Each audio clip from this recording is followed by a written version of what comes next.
Yo. Yo.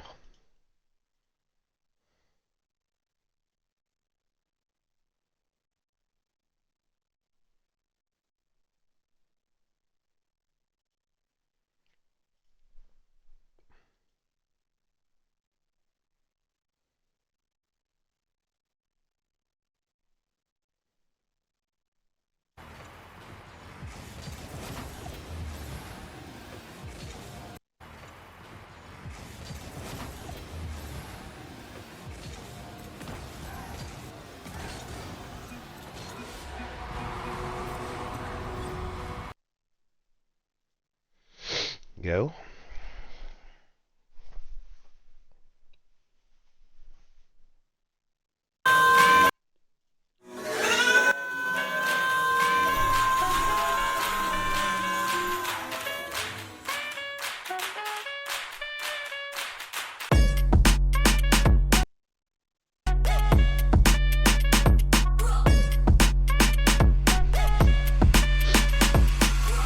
Holy swag.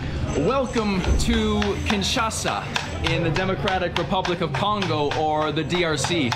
This country is known as the richest and the poorest country in the entire world. Richest because it has so many natural resources. We're talking golds, diamonds, cobalt, you name it, it's here. And also the Congo River, the mighty Congo River, if it could be harnessed, could power the entirety of Africa. But despite all this, the people have very little.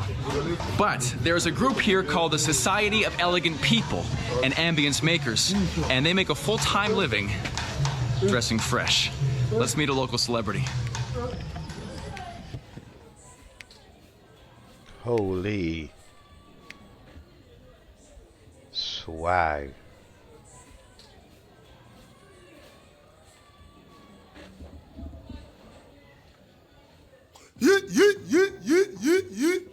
Voici donc cette chaussure, c'est un gando, crocodile. Ça sort dans l'eau et venir dans la terre. Donc c'est trop cher. Ok, bonjour tout le monde, je me présente étant que le président de tous les sapeurs congolais. Je suis congolais, je suis Ekeko Monument, donc c'est-à-dire je suis Stati. Tout le monde m'appelle dans leur nom qu'il veut.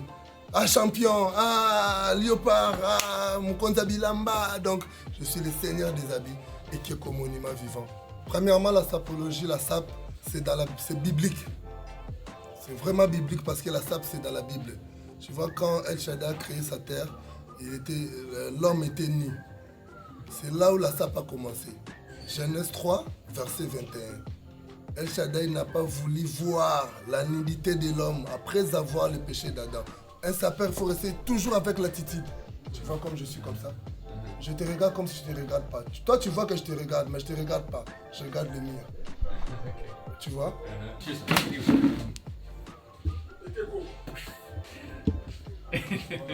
Interview complete. Oh, I have to touch. Again?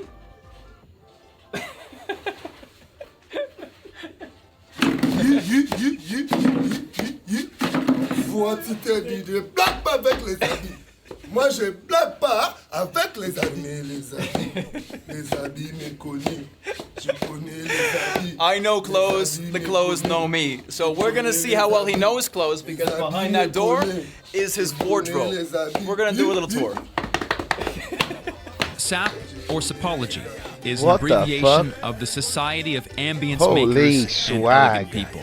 It's a religion and subculture born here in Kinshasa and the neighboring city of Brazzaville. Besides sapeurs, some also call these people the Congo dandies. Clothing brands mean everything to a sapeur. Ekeko invites me into his bedroom/closet to show me some of the highlights. Et ça, c'est Dolce Gabbana. It's white or silver, right? Un sapeur ne peut pas porter les habits sales. Dans l'emballage toujours. C'est Dolce Gabbana. Dolce & Gabbana. Dolce Gabbana. No joke. These are, I gotta say, these are very nice Ça, c'est clothes. un chapeau H&M. Ça, c'est H&M. H&M. H&M. H&M. Okay. Yeah. Another quality brand. Ça, c'est Zara. Zara. C'est 4 lettres comme Sida. Bro's wearing like Tesco's. It's like a good brand over there. HIV for in French is SIDA. Okay, we're off the rails a bit. Ekeko says his wife is totally cool with him spending so much money on clothes, but I wanted to double check. Bon, abinisumbuake pas tellement parce que minajua tu ye ni mtu kazi yake ni manguo. Manake maybe natuvika, kutulisha na kutulipia manyumba inatokea partia ile manguo kunavala na ile kazi yake tu ni manguo. Oh, seriously? So Ekeko, your husband, supports the whole family with his sapeur attitude. What do you think of his clothes? Are all of his clothes nice, or you like some more than others?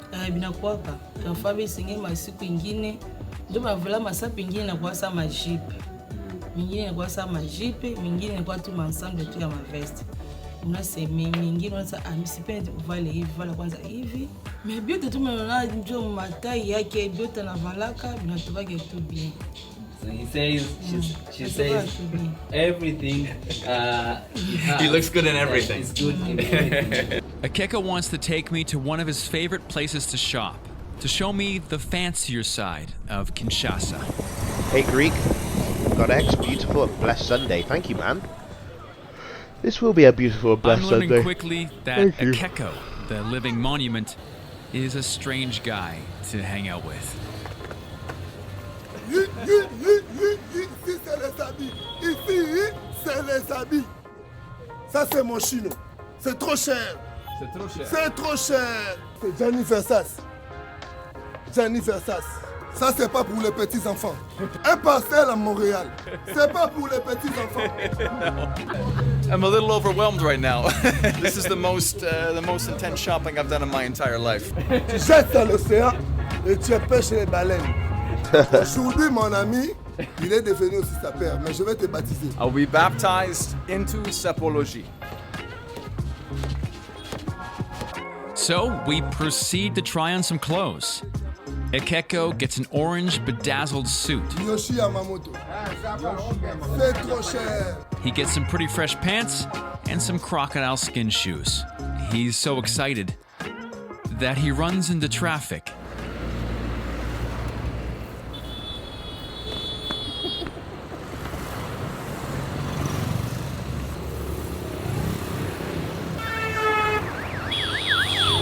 So, What is bro doing? we're in the middle of Kinshasa traffic right now, doing a street performance, I think. Not sure what to do.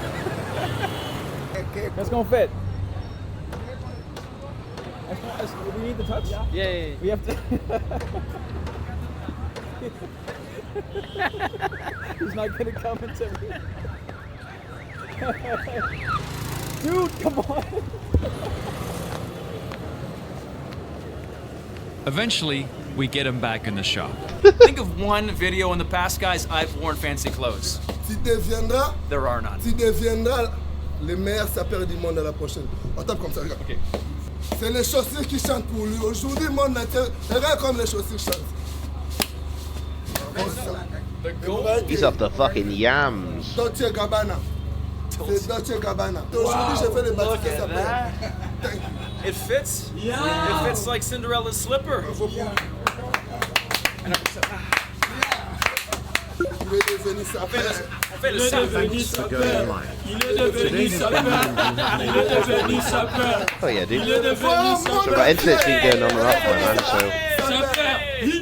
So All right. I've been annoying. soaked in the ceremonial waters of sap, which is good because the next day I'll be joining Ekeko and his crew on the streets of Kinshasa.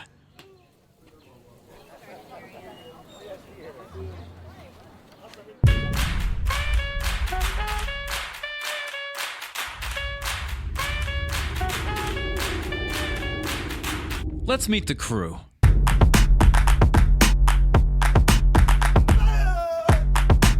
Oh wow. Oh, let's go.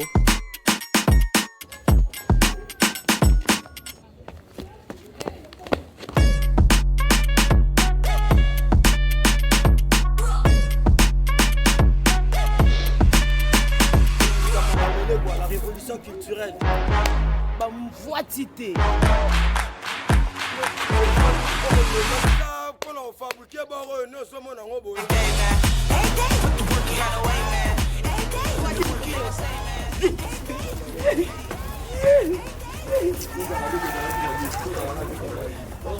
I pull a couple of the sappers over to the side for a quick chat.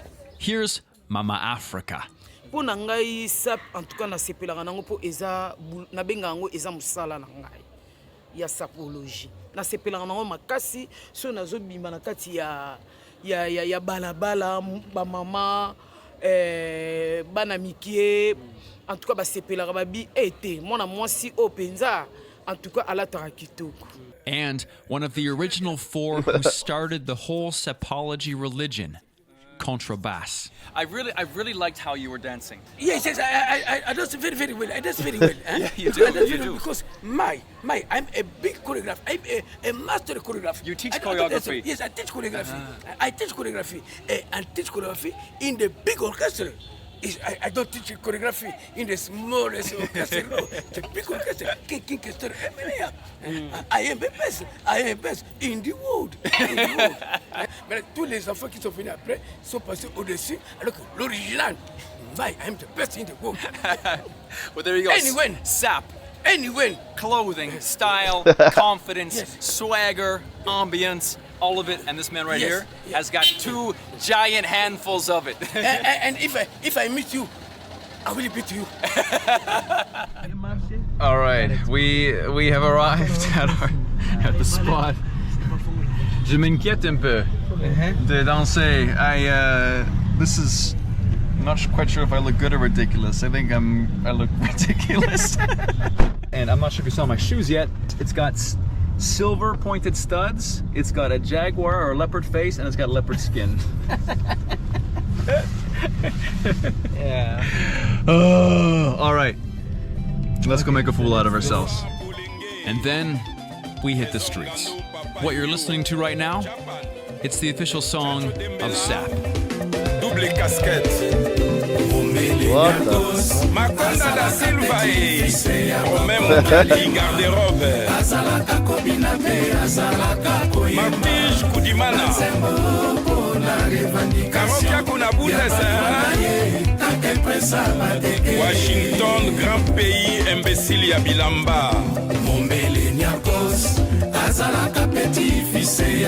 Japonais Okito. Each of the crew members has their own unique personality, their own strut, their own tricks, and their own unique way to stop traffic.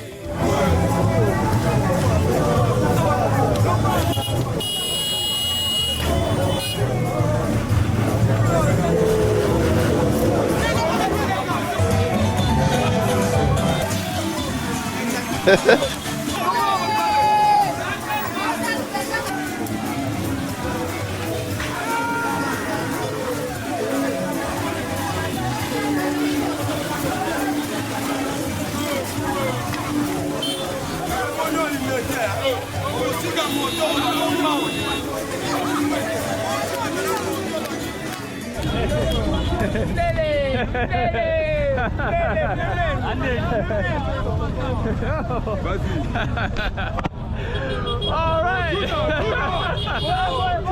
It's a spectacle. When I asked about it, I thought we were going to be Look how many people just fucking stacked up, main street mate. in the middle of the traffic.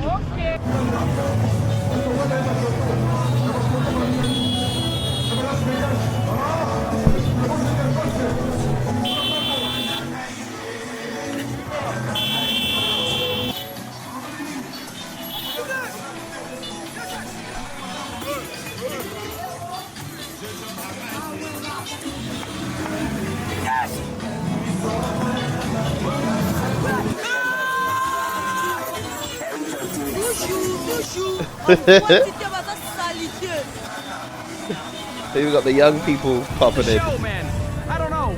It's like there's 2 ways you can do this kind of stuff, whether it be in the middle of the street of Kinshasa or at a wedding. You just let loose, have fun, and no one knows if you made a mistake, right?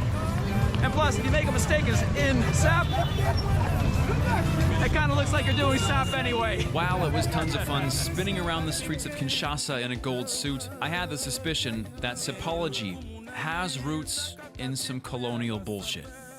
I speak to my guide Obed, because obviously the traditional clothing of Congo wasn't fluorescent two-piece suits. There's been a massive amount of exploitation in this country. We'll dive into it more and more through this series, but originally, these suits, you can probably guess, were from Europe, and often they were given to Africans who would aid in the trafficking of rubber and slaves. Now, though, it's departed far from that and become its own subculture and religion. As someone who really doesn't give a damn about clothes at all, I had one more question for Obed. Are they wasting their money? Do they have enough money? They obviously don't have a lot of money. So are they wasting their money on clothes? I would say they are obsessed about that. In a bad way though? No. Then that's a judgment. But because I would say those guys are performing and they are growing their career. They will be used for like a street performer. Advertisement, for instance. In what way advertisement? Yeah, let's say someone is coming with a new brand. Oh, like Versace would come. Versace, like Dolce & Gabbana. And they get this person to dress in a new style. Exactly, that's the way they are making money. And they get paid. Anyway, even on each level, they really make money. Whatever it is, but they make money that way. And I think it's much more an art and a very interesting art to develop actually in this country. Amazing. Yeah. All right, dude, cheers. Thank you so much. This is Obed, by the way. You probably know him by now, but you're going to get to know him very well because we're going to make at least 4 or 5 videos here in Congo. If you want to come to DRC or many other African countries, message this guy. He's a wizard. Try my best and most welcome. I think I'll make you more come back, fearless probably. like this one. Oh, yeah. Well, that's wicked. That's wicked, guys. That was wicked, guys.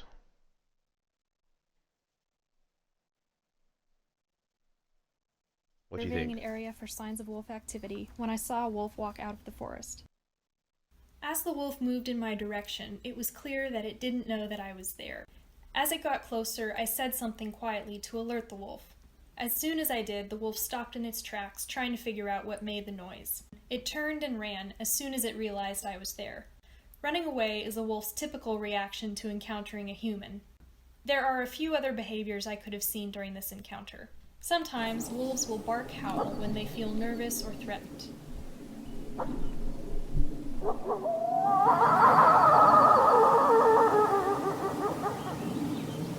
Wow.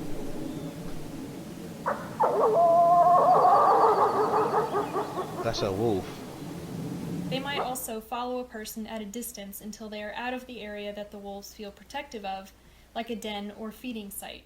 These bolder behaviors become more likely if there is a dog present, since wolves see dogs as intruders in their territory.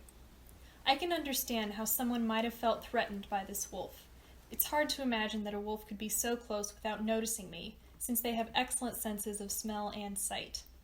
But the breeze was blowing toward me, carrying my scent away from the wolf.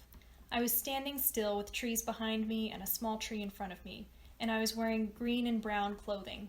So it makes sense that the wolf didn't notice me at first. If you encounter a wolf and it doesn't run away at first, it may be because the wolf doesn't know that you're there. A shout and an arm wave can let the wolf know. A shout and an arm wave. Interesting.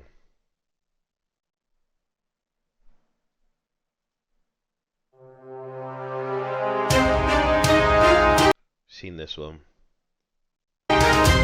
Brain blast.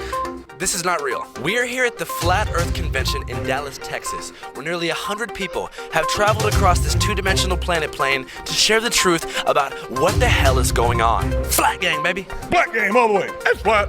What the hell is going on? The energy inside is electric. There's a lot of big words being thrown around, and frankly, I believe all of them. Let's go inside and figure out who's doing the lying. Who's doing the lying? Who's doing the lying? Who's doing the lying? Fucking tell me, Andrew, who is doing the lying?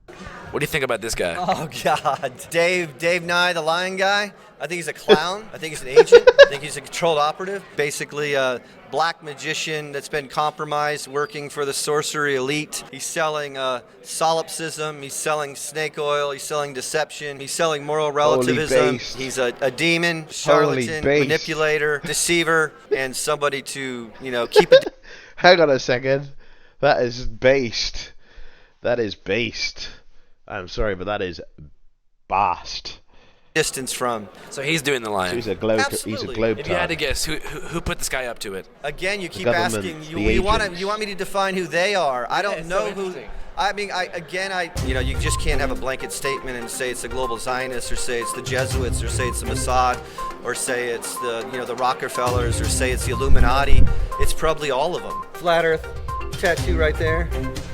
I mean, all the empirical evidence overwhelmingly suggests that there's an enormous 200-foot ice wall holding the oceans in level and flat. The sun and the moon are luminaries. Same way there might be some dome with the crown chakra being the pole star. There's arguments on whether we live in a closed system, whether it's a firmament. I think it might be a closed system, a toroidal energy cosmic egg model. Flat gang, baby. Flat game all the way. Yeah, keep it flat, keep it flat. Flat game, baby. Hat, flat, like top of the hat. Gotta keep it flat. One more time. Flat gang. Flat, all the way. That's flat gang, baby. Flat gang? Yeah, flat gang, all the way. That's flat. Adolf Hitler, they have reincarnated him.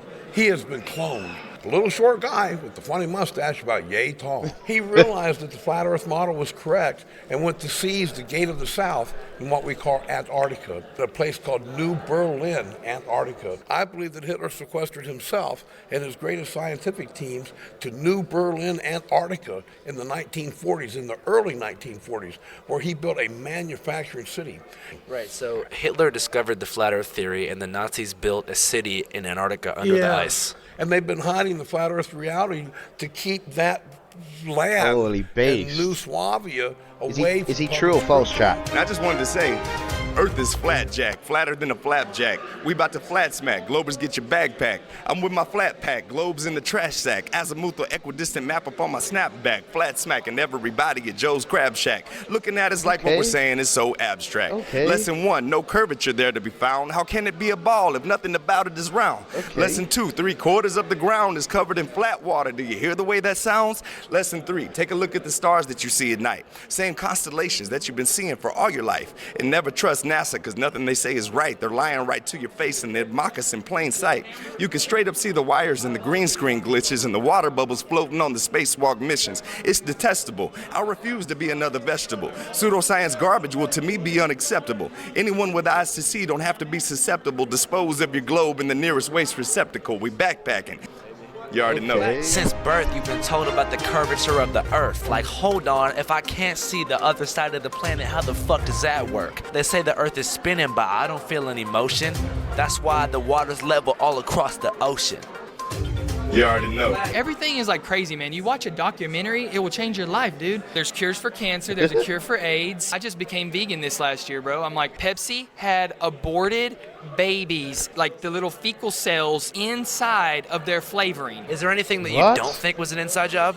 That's a tough one, you know. The Jews are in fucking, they freaking control all of everything. I mean, 9/11, back to that. You know what, I used to lie to people a lot about like, hey, my uncle was died in 9/11, because they think that you can't talk about a subject unless you have someone like, oh, my dad was there, like, you know what I mean? Like, once you like open the box, you can't like close it. It's just sometimes I want to go back to Britney Spears concerts and like, you know, just like turn it off where you can just like, whatever, but you can still enjoy life, you know. Basically, use another search engine besides the GOO, and you know, there's Jews controlling these companies. Flat Earth, I would just type that in. Take a second glance if you happen to get the chance. Man, this world don't twirl like the Tour de France or shaped like Lance when he dropped his pants. There's no ball. Oh, there's no ball. Y'all, they've been stacking up the lies, but they all fall. Pinocchio used to go that the Earth's a globe, but then his nose done grown till it hit the dome. Neil deGrasse can't debate these facts if he wanted to.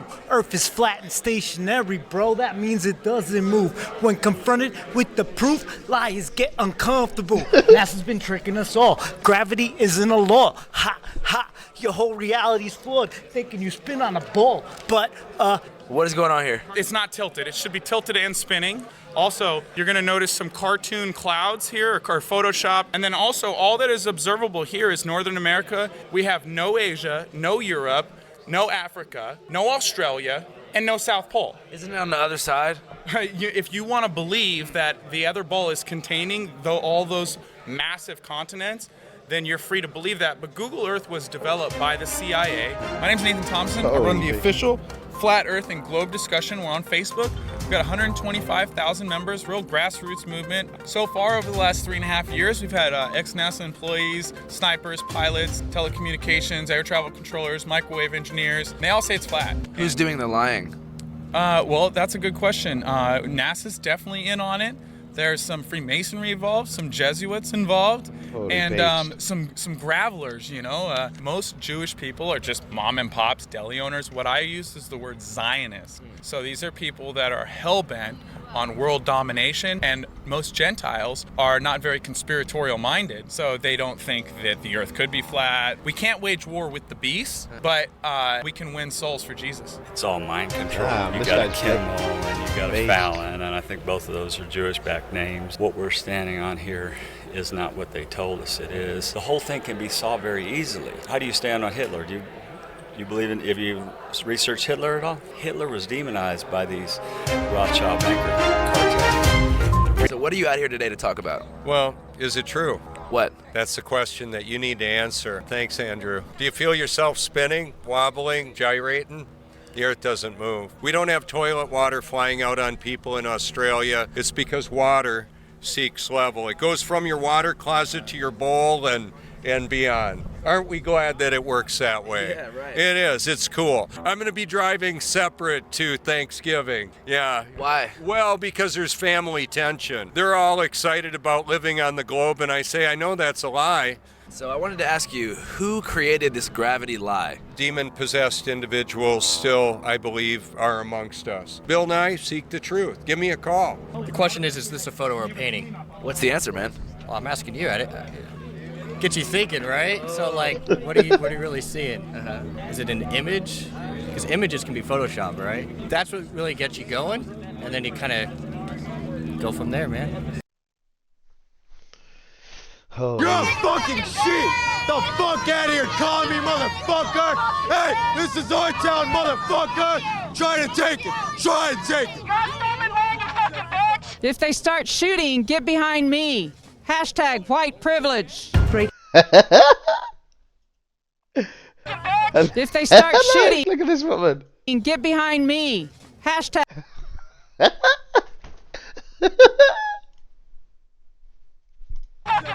If they start. I've done that. I've done that a million fucking times. This is the worst when your ankle does this. Start Watch. shooting. Get behind me. Watch right there. See how her ankle is? That is the fucking worst. If they start shooting, get behind me. Hashtag white privilege. Breaking news. Breaking news. You're watching Channel 5 with Andrew Callahan. They assassinated Kobe Bryant. How many people know that? They assassinated Kobe Bryant. They tried to kill Tiger Woods in that car accident recently. Why? The Kobe Bryant deal is that he had dirt on the Clintons. I love black people. I love everybody. We're all God's children. Isn't this a White Lives Matter rally? Well, I'll tell you what. This whole thing with the virus, with BLM, with Antifa, that was to hurt President Trump. And the reason that President Trump wasn't back by January 20th, the reason he hasn't been back yet, is because he didn't want to have civil war. I think you know where I was on January 6th. Where were you? I think you know where I was on January 6th. Trump is still in control of our country. Where'd you get those shoes from? Those are pretty fresh. Those are just champion, being a champion for the Lord. That's it. Amen. It's good for you. See, there's nothing anti-white supremacist about that. That's not a white supremacist message. Sometimes the truth hurts. What's the most painful piece of truth that's hurt you? Guy stealing my home. He falsified a trustee's deed to himself with 7 false representations on it and stole my home. His name's Bill Joyner. He lives in Shady Canyon. He destroyed my family, destroyed my 25-year business, separated and devastated my family. So that answers your question. This dude sounds like he sucks. I don't think he's a good guy. In my opinion, he's a bad guy and he's hurt a lot of people. But then again, look what the Democrats are doing to others. The deep state is trying to control the people. They control the banking. They control the countries. They control the Vatican. And I care about our country. I want people to know know what's going on? What's going on is a White Lives Matter rally. Is that what's going on? Yeah. Oh, okay. I had no idea what was going on. I heard that there was a BLM thing going on, and with that usually comes Antifa. I'm kind of anti-Antifa. These are the, quote, White Lives Do Matter flyers that Huntington Beach police have said they received a report about from at least one neighborhood. White Lives Matter rally and counter-protest today in Huntington Beach. Yeah, it's okay to be white, right? Yeah, I'm not here to be violent or anything. I'm just here for, you know. I mean, it is okay to be white. Everything matters. So what brought you out here to the White Lives Matter rally? He's not wrong. Oh, I just like the food. What's your favorite white food? Fish tacos. See, why it's the media that's the problem, bro. This is my friend, and he's out here with a shirt, and that's it. How are we racist? I don't own a plantation, and the blacks aren't picking cotton. Come on, we're not in the 1860s, you know, where people were getting lynched and hanged. That racism is overblown. I see it firsthand. See what? That there's no racism. How? I have Mexican friends, white friends, of course. I have black friends. We smoke cigars together, even down here. And I work with Latino guys, fabulous workers. El Salvadorian guys, they're the hardest workers I ever saw. Got the blue there's on no too. racism. Overblown. He's got the blue on. And what is blue represented in the chakras? What is blue representing? Nobody knows? Hello? What? Blue chakra? No? Okay. That's the throat chakra. Just letting you guys know. El Salvadorian. Throat chakra, exactly. And what is he doing? He's using his throat to communicate. So his message is going to be extra powerful because of his blue energy. Cotton. Come on, we're not in the 1860s. Racist. I don't own a plantation, and the blacks aren't picking cotton. Come on, we're not in the 1860s, you know, where people were getting lynched and hanged. That racism is overblown. I see it firsthand. See what? That there's no racism. How? I have Mexican friends, white friends, of course. I have black friends. We smoke cigars together, even down here. And I work with Latino guys, fabulous workers. El Salvadorian guys, they're the hardest workers I ever saw. There's no racism. Overblown. Who do you think's blowing it out of proportion? Probably the Democrats. Yeah, they have to pull the frickin' race card. It's really sad to see that there's people who are hindering the development and the progress that this country could find if we just unite together and utilize diversity as our instrumental key. Absolutely, yeah. We wanted to let them know if they try to do this stuff and try to frame it in a white supremacist dog whistly way, we will show up and not allow them to do that. We see through it. Anti-fascist action. Some liberals want to just pretend like they're not there. Do you think a lot of people use like the sort of like the... Do you think a lot of people who are offended by racism aren't even that race that they're defending themselves most of the time? And they're just using that to further their agenda in that argument, so it gives it more power? Whatever they're saying.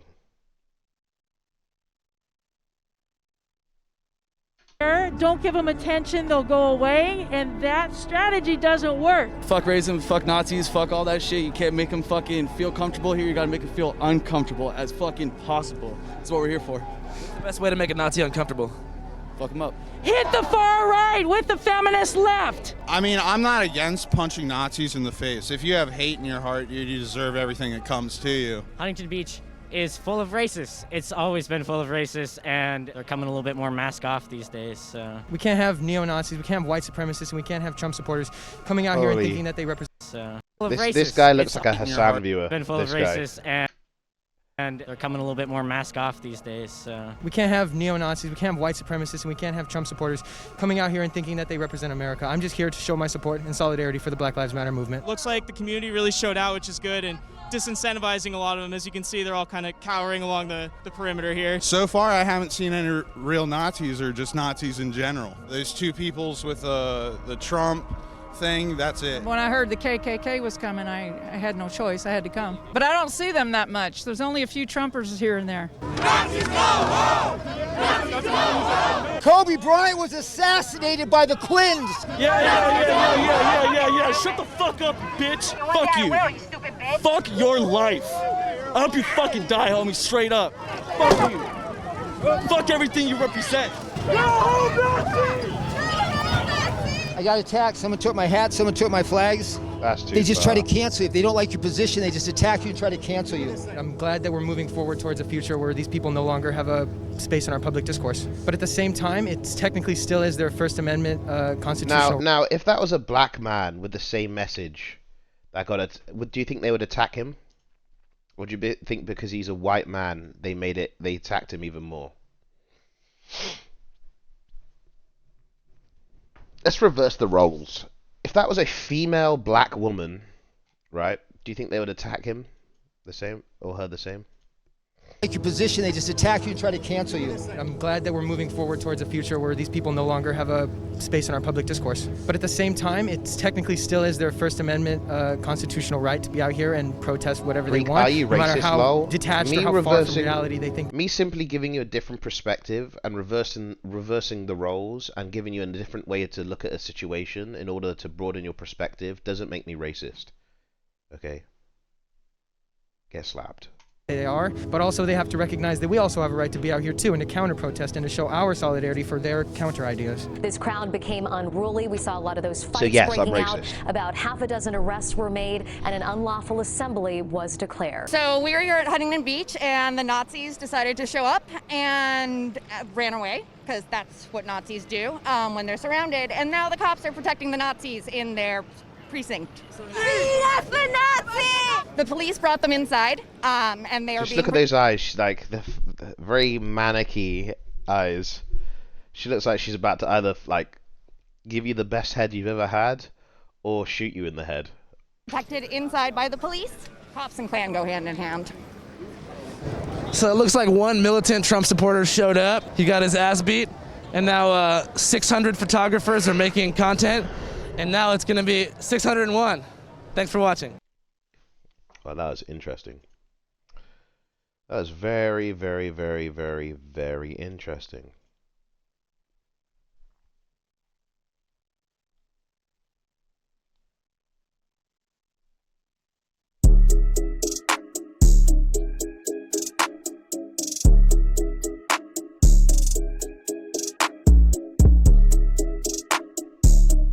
Yeah.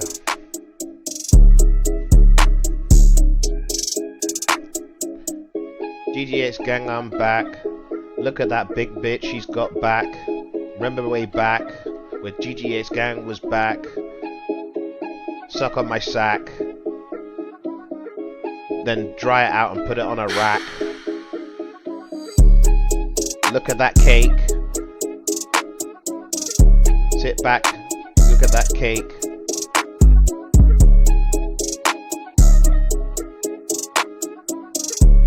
Okay, here we go. Here we go. Look at that cake. I'm on a boat up on my lake, chilling in swag. Chilling in swag. GGX gang, I'm getting that bag.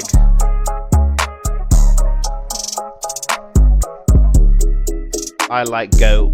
I ate goat. I am the goat because I ate goat. I love goat. I love eating goat. Look at that bitch. You know she's the throat goat. I should talk about women like that. I'm gonna be nicer. What the fuck is this? I'm not adding that. We've already got Gregnan. Yo, beat. Oh, look at this piece of shit. What's up, buddy? What's going on? I like your jersey, man. You like my jersey, you piece of shit? Yeah. The Super Bowl champion Green Bay Packers. That's right, bro. The Lakers. That's right. Oh, that's a Lakers jersey. My fault. Holy Lakers, boy. Come on, right this way, man. So what's new, Beat? Nothing new, brother. Just chilling. I like your new haircut. My new haircut. Yeah. It's different from the last time I saw you. Yeah. Yeah. How you doing, Jake? Fuck you, bitch. Get out of here with that glasses. That fucking mask. Fuck you. That's good. Why look like a bitch scared with that little piece of shit? Get out of here with that garbage. What do you think you are, fucking Spider-Man, motherfucker? Batman. Smack you in the back of the head like a little bitch. I'm Batman. Holy. Batman what? Get smacked in the back of the head like a bitch? Holy Giga Chat. Who is that, Pete? Dominic, I smack his ass like a bitch. I'm Batman. Batman what? Batman getting smacked in the back of the head like a bitch? I'm Batman, you gotta climb walls. Yeah, you're in fucking, what you call that shit? What's that? what you call it? What you call it? Spider-Man? No, not Spider-Man. Wonder Woman? No. Superman? Not Spider-Man. Oh, the Hulk, motherfucker. The Hulk, you bastard. The Incredible Hulk? Bastard. He ain't no Incredible Hulk. You know who that is? The ugly ass motherfucker. You know who I am. Yeah, you're an ugly motherfucker. What? You're a dumb motherfucker. Stop hitting me. Stop hitting me. Fuck you. Hey, you know who's here? Beat. He cheers everybody up. He cheers everybody up. You got to love the Beat. He's been making a movie. He was making a movie with Sal a couple of weeks ago. This is a real movie? What's your definition of a real movie? You mean, is there something being shot on film? Yes. Hey, Beat, what's happening, pal? I don't Good know. seeing you. It's a good day. Beetle looks a little subdued. You never know the kind of beat you're going to get. Yeah. Hey, Beat. What's happening? I haven't seen you in a while. Oh, I'm doing pretty good. Do you get drained from all these appearances? Do you ever just want to sit back and stop being Hey, I'll Beetlejuice? sit back and get laid, brother. That's what I heard. Someone was telling Is me. he sporting a mohawk? Yeah, he's got a mohawk, sure. Yeah.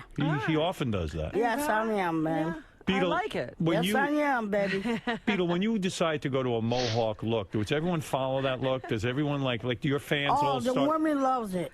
Yeah, but do your fans start getting mohawks too? Oh, yeah. They love it. Yeah. Do you make that decision to go to the mohawk, or does Bobby, your manager, do that? Oh, he makes it up sometimes. I told him when he cuts it, he cuts it. He Right. cuts your hair? Yeah. Okay. Bobby cuts your hair? Yeah. And he decides, Pete, I think it'd be cool if you had a mohawk. Right. And you like that? Oh, yeah. Yeah. Do Definitely. people ever confuse you with Will I Am from the Black Eyed Peas? You look a little probably bit. look like that. A little bit. Unless with my balls in it. Did you watch the Super Bowl? Because you're wearing a Green Bay I'm shirt. in the Super Bowl, yeah. You're in the Super Bowl. Yeah, I'm Were in you the there? game, baby. I'm in, baby. I'm in. You played for Green Bay? What position do you play? Oh, yeah. What the fuck is that? You are fired. With Riz. What the fuck is with Riz? Do you ever get tired of going around the country with all these appearances? I mean, seriously. Oh, I do it. I do it if I had to do it, yeah. Do you still- You like it? Do you like traveling? Oh, I love traveling, honey. Yeah? Yeah. Yeah. You know, you were mentioning It's getting good laid. for me to get away for a week, yeah. You know, B, you mentioned getting laid. It's Right. interesting. One of the guys was telling me he saw you at some kind of club, strip club. You were fucking one of the girls. And, Oh, yeah, and then the girl I goes, was out there, yeah. and the girl was running around afterwards looking for money. And yeah. and you're like, don't worry, honey, I got you covered. Yeah. I took care of all that. I heard you didn't, which is great. I mean, you get everything for free because everyone thinks you're a superstar and you have money on you, but you never have money on you. Oh, me? Yeah. I have my money. How much money you got on you right now? Right now? Zero. Zero? Yeah. What you mean zero? Let me see some money. How much you got on you? I got at least about 50 grand, but I keep it. I have my money. Let me see you pull any kind of money out of your pocket. Oh, I don't pull out of money. I bet you I Bobby's got the money. He takes the Oh, money. no. I keep 15 grand. I got my money in the bank. I know, but do you ever carry any pocket money on you? Do you- No. Never. I All only keep my money in the bank. Oh, Right. It's funny, these girls expect you to pay them. She should pay you. You're a celebrity. Oh, they're going to pay me. Because Right. I the one got the... Good for you. Who's the guy with the tattoo? You. That's me. Yeah. So you were in the Super Bowl. Right. Now, that Bobby, your manager, was saying that Right. he shot this movie. You were in the movie and Sal's in the movie. Is it a real movie? No, I wrote the movie. Sean wrote didn't it. write the movie. I wrote the movie. Oh, you wrote it. But What's the I movie wrote it. called? Huh? What's the movie called? Cause it's sexual love, baby. What? Cause it is sexual love, baby. Oh, yeah? That's right. Sexual love? That's right. Right. Someone said you did a scene in a thong and then you shit your thong? No. That's what Bobby said. Nah, I would never do that. You never shit your thong? Nah. All right, good. All right, because I That was won't worried. be in the movie. Nah, it wasn't that. By the way, I did it straight up like a man. Yeah. I got so much to ask you, Beat, because I hear stories from the movie set and Sal and all this stuff. I heard a... Well, Sal was a real jerk off. I You don't agree. like Sal? I agree with you. I heard he pulled a stunt where he He shot pulled a stun on me. He said, hey, I'm going to take out my dick and put it on the chicken. Right. And I say, you do that one more time, I will fucking kill you. Yeah. Good for you. I was really fucking mad about that. I don't blame you. I thought. And I told Sal, you ever do that to me one more time, I'm gonna knock you the fuck out. Hey, Sal, you asshole. I told him, I'm dead serious. Not cool. I told him, I'm not kidding. Good. How many times has he done that? He done it like at least like 4 times in front of one of my girls. Beetle. Yeah. Hey, In Beetle. front of one of my friends. In front of my friends and one of my wife's friends. Hey, Sal, I agree with Beetlejuice. In front of my wife's friends. Sal, You can't do that in front of his white friends. Sal, in front of the white friends? One of my wife's friends, yeah. Wow, in front of white friends. No, can I be serious for a second, Sal? Yes. I think what you did was wrong. I agree. Okay. You took a bucket of chicken, and in the commercial, Beetlejuice had to pull out a piece of chicken. Right. Instead of a piece of chicken, your cock was in there. I poked my cock through, and he pulled on my dick. Yeah, and he pulled on your dick. He don't want to do that. You know, you're a great friend. You were great. No, but that's serious. But that wasn't right anyway. But I told you like a man. Right. You can't do that. And not in front of my friend's house. You cannot do that. I'm sorry. Hey, Is listen, Sal trying to do it again? If I'm making a movie, you can't do that. I do have a gift to say I'm sorry. No, I'm serious, but you can't do that in front of my friends. Pete, in order to apologize, But I have a my friends gift. were pissed about that. But I'm you sorry. cannot do that, Sal. I know, you're right, I will never do You that again. cannot pull that shit on me like that. I won't, I'm sorry. That cost me a fucking lot of money. You cannot do that shit. All right. Please. In order for me to say I'm sorry, I have a cannot do gift. shit like that, Sal. Can you just reach into this bag And well, look like you think I'm so fucking stupid? No, just I Do I look like I'm fucking stupid, Sal? Sal, you want him to reach into the I'm bag? fucking stupid, Sal? I'm holding the bag here. You think I'm fucking stupid, No, Sal? Pete, I'm sorry. Go ahead, reach into the bag. You think I'm not that fucking stupid? No, I don't think you're that stupid. You think I'm not fucking stupid, No. Sal? Whoa. Pete, You think I'm fucking stupid, dude? You think I'm not stupid, Sal? You think I won't hit you, Sal? You think I won't He's actually hit not you? acting. He's being serious. Oh, no. All right, get out of here, Get Sal. out of here, Sal. He's crazy. Go, Sal. All right, get out of here, Sal. Pete, he's a jerk. Pete, he's a jerk. He's a jerk. He's an idiot. Oh man, they winded it up. They wind that guy up quite a lot. To be fair, this one's she's like, "Come on, spit it out." This is What? How you doing today? Beetlejuice. classic. Beetlejuice has a different name. Come on, What's your spit it. name? What's my name? You know what it is, I'm gonna right? tell my kids that Beetlejuice was the president of the United Didn't I States just tell you? at one point. What brings That's you what I down tell my today, kids. Me? Just down here, just chilling out. Just making my website, and that's it. Good. You're here to talk about your new website. That's right. What else? How are the ladies treating you? Fucking Junk and Jamie with chicks with dicks on him because his head with a fucking chest out. Yep. Yo. How's life, though? What did he My life is pretty good, man. That's right. My life's pretty good. The ladies? Me? I don't know about that, dude. Now, you brought your new friend with you today. What? You brought your new friend here with you today. Oh. Still in the yard, that's it. John the Stutterer. That's it. John, why are you friends with Beetlejuice now? Quite man. seriously, Fatal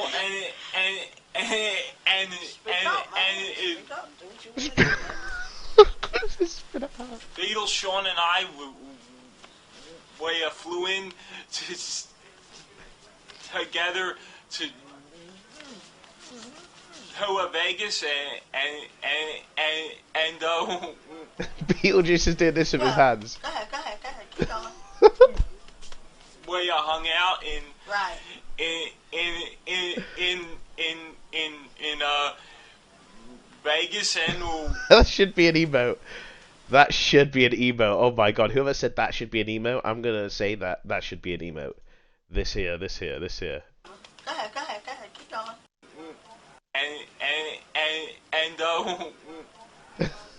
Whatever. Go ahead. Keep going. Who said that? Holy we shit, hung dude. out in Right.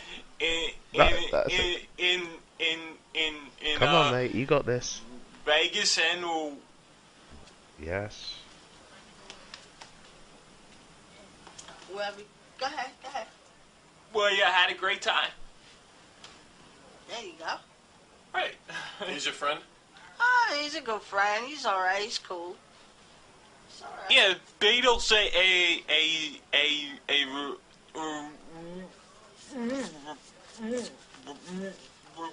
Go ahead. You got it. rolling that. Go ahead.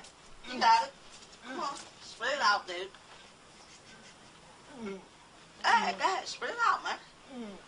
Go ahead, spit it out, bro. Nice kid. I like him. Right. Oh man, stutter's killing me here. Well, gotta take it easy on that, dude. Yeah. I mean, Beetlejuice is trying to help him. Like, I kind of like that. He's giving him encouragement. He's like, come on now. You got it. Come on, spit it out a little bit. He's a good man. I'm just trying to help him out. You know. See, that's what he said. Takes a long time for him to say He's just stuff. trying to help him Yeah, out. it's just translating. You know what I mean? You just gotta get to know it. You know what I mean? Beetle's a good man. Beetle's a good man. So you can translate what he says. Yeah, I'm just trying to help him out. Yeah. Just help him out a little bit. Yes. He's trying to tell you. You know, like. Yeah, he can read my mind. He's psychic. You know what I mean? He just spit some How did you just do that? He just went to... Psychic. In my mind, he's psychic. He's trying to tell you. You know, like. Yeah, he can read my mind. He's psychic. Is that guy acting?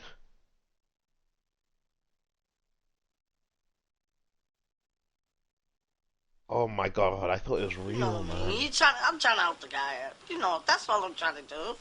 Trying to help the guy out, you know? I thought it was real. I thought he actually had a real stutter. What's going on back here? That makes more sense now. This one's the best one here. Right. Well, that's the best offer I've had today. When is the last time you had sex? I mean, Me? full blown out intercourse. Me? Yes. I can have it any time, brother. I know. When is the last time you had it? Last time, I had it in 1976, brother. Right. But no, you get... Anytime. Now that When you've... were you born, Beetlejuice? Me? I was born in 1975, baby. Wow. Right. And a year later, you were having sex. Yep, that's right out of the womb.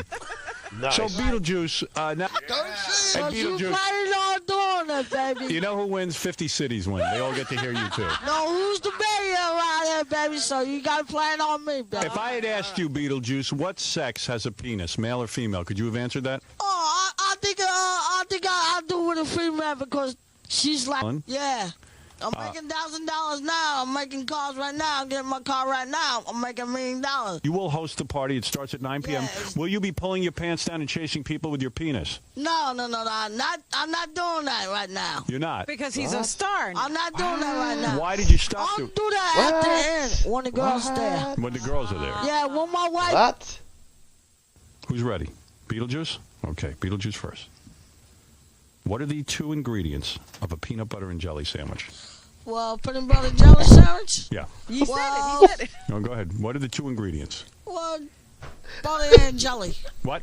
Butter and jelly. Jelly and I what? think the judges will take butter and jelly. Butter and jelly? Yeah. Yeah. I think the judges will take that. Judges accept butter and jelly. You have 3. He got it right. I think we will This take is the that. best episode. You got that right. Now Of course I Gary, this is for you. This is for Gary. How many hours in a day? 24. Holy cow. Man, That's right. You haven't ever been on Jeopardy? Holy 5 head. Robin. Oh, man. All right, Beetlejuice, this is for you. Holy 5 head.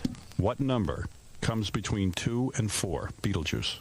25. Wait a minute, Hold Beetlejuice. it. I want you to think about Think it. about it. Don't blurt out your answer. What number comes between 2 and 4? 2 and 4. Start from 1. Don't Let me hear confuse him. Let him just give me. Let me hear his thing. He's got the answer.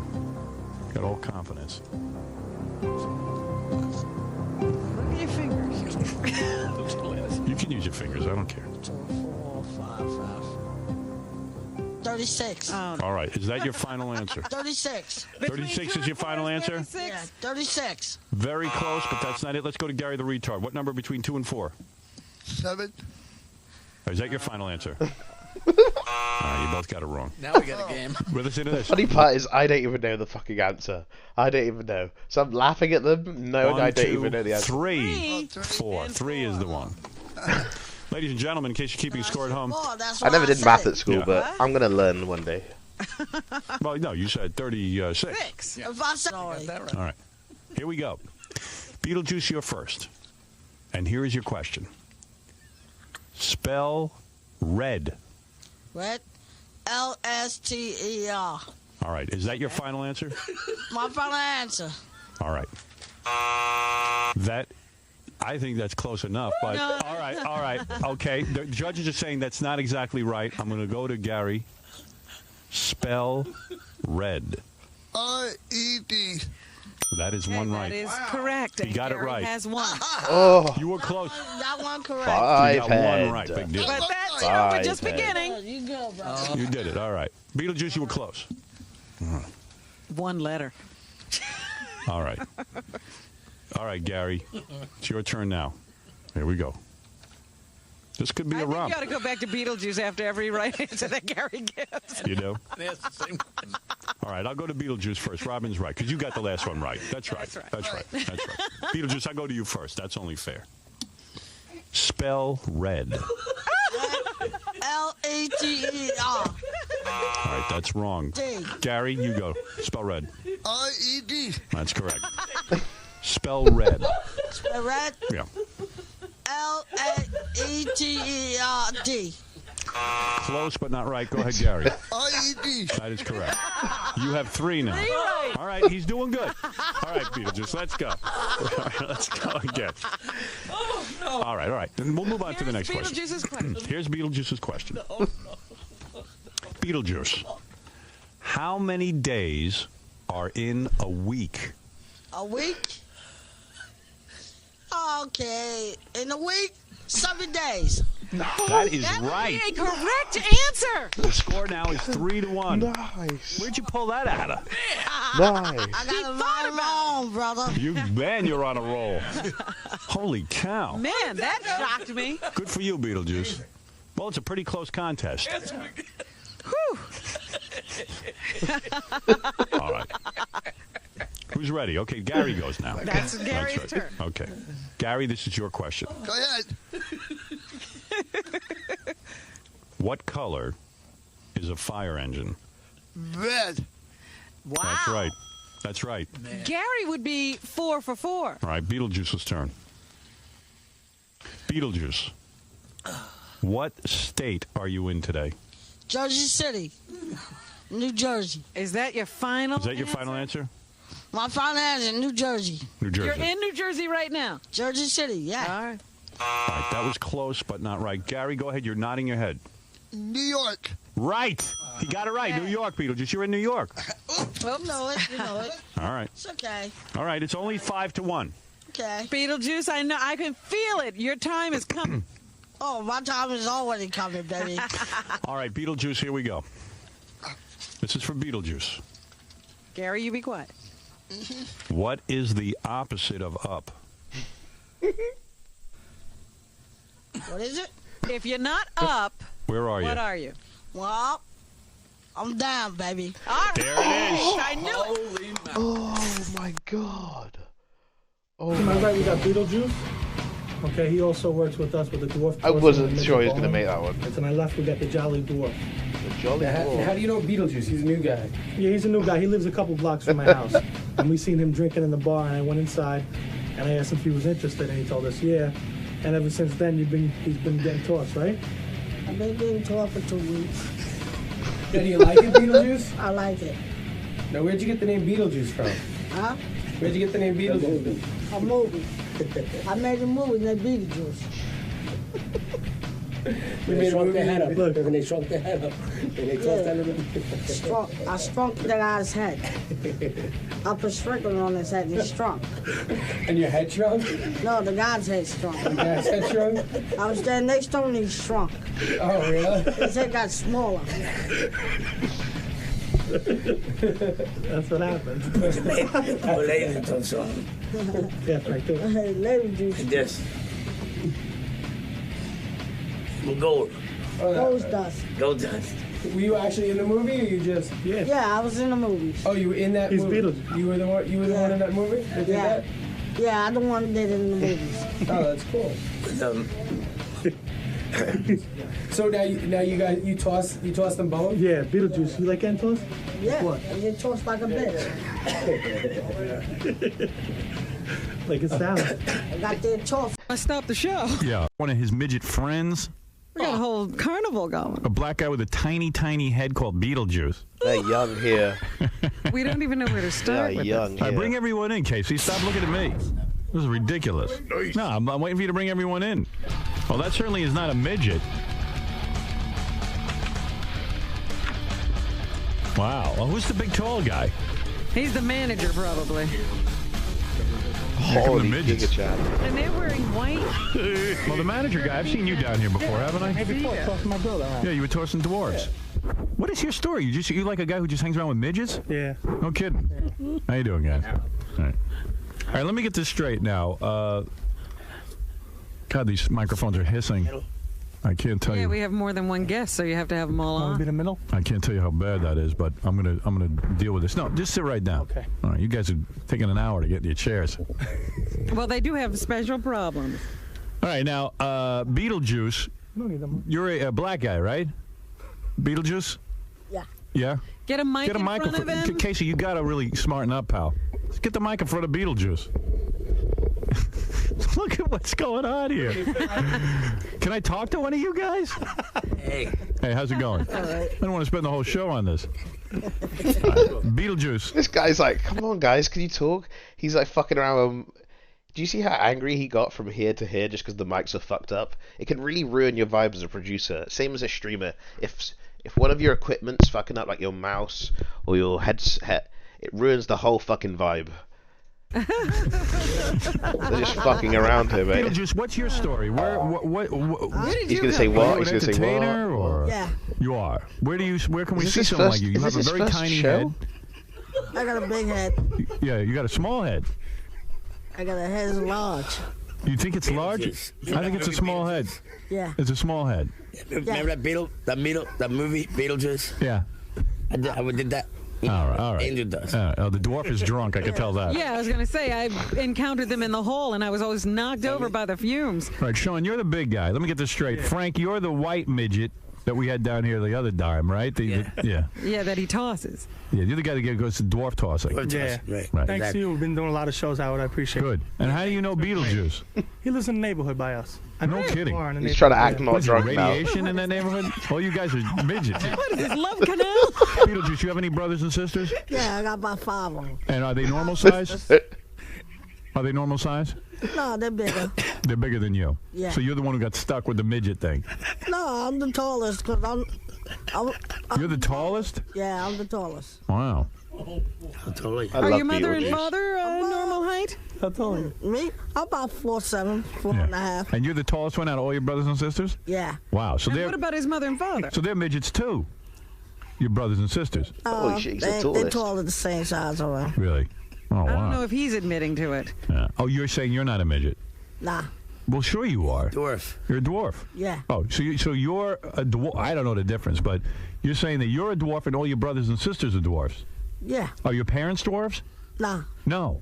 Wow. I'm the only person. No kidding. Wow. And when you say you're in show business, do you get tossed also in bars? Yeah. Oh, I see. Sean picks you up and throws you? Yeah. I see. And you make a lot of money doing that? Yeah. Yeah. Do you get drunk when you do this? Yeah. You'd almost have to be. Yeah. Yes. It helps. Yeah. I swear those headphones look like they're going to crush your head like a walnut. It happens like that. Right. And Frank, you always are drunk also, right? Well, I'm trying to slow down. Yeah, because you're a dwarf also. And Yes. Right. You drunk now? No, I'm You are not. sober today. Is this girl out here really your girlfriend? Yes, she is. And why was she crying? Been together. Well, we've been together since She drunk chat, Well, yes or bring no? her in. Why was she crying out in the hallway? Well, she actually... It's a very good-looking woman. I mean, it's shocking that you have a woman this tall. Is this really your girlfriend? Yes, sir. Really? Yeah, it really is. This is a beautiful, beautiful woman. What's her name? Are you a stripper? You were. I believe you were a stripper. Before she met Frank? I'd pay to see you naked. You were out in the hallway crying. I'm not doing it. Wait, you can't go up there. I'm not going on the show. Why not? What's the matter?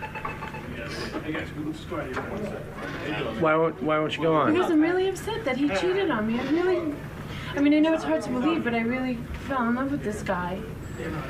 I mean, we have a lot of fun together and everything, and he promised that he wasn't going to cheat on me, and he did, and I've been fighting with him the whole way here, and I'm really stressed, so he can go fuck himself. Why are you crying? What happened? I just found out that Frank cheated on me again. Again. Frank, a dwarf, is getting laid that much that he would cheat on you? You would think a dwarf would be thrilled to have someone look at the body on you. That's what I thought, you know, somebody would... Finally, you'd find a guy who wouldn't cheat on you. You're gorgeous. Why are you cheating on her? Are you crazy?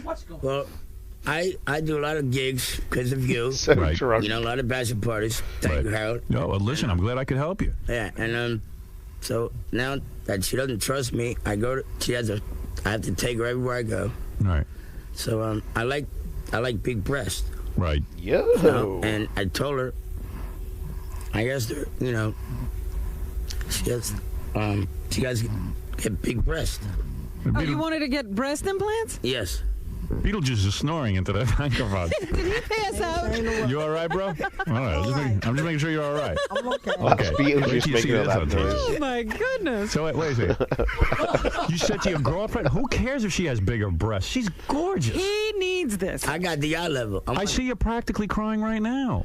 Are you tired of being treated by men like this, especially a midget? Exactly. Yeah, you have bad times with regular-sized people, right? Did you go out with him because you think, well, he's going to really worship you? Yeah, I thought that things would be different. And I mean, usually guys end up dumping on me, cheating on me eventually throughout the relationship. And I thought I finally found someone that I could be stable with. I mean, it's been pretty crazy with us and everything. Right. But I figured we'd be able to settle down kind of and maybe start a relationship and have an ordinary life. Right. But he's wild. He's drunk all the time. I don't even know what he does. You could get any guy you want. I can't take it anymore. I'm really, really hurt. I really trusted him again, and he just... So this is totally betrayed this trust. The second time he's cheated on you? This is like probably the 5th time. Oh my God. Maybe you like it because you are really pretty. We've only been together 2.5 months. Yeah. And he's cheated on you 5 times already? You get laid a lot, don't you? Yeah. Howard, she works in she's a stripper. Right. I was a stripper. Right. I'm not a stripper anymore, Frank.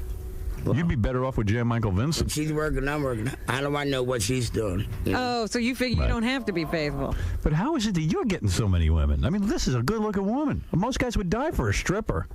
I never cheated on her. Don't lie.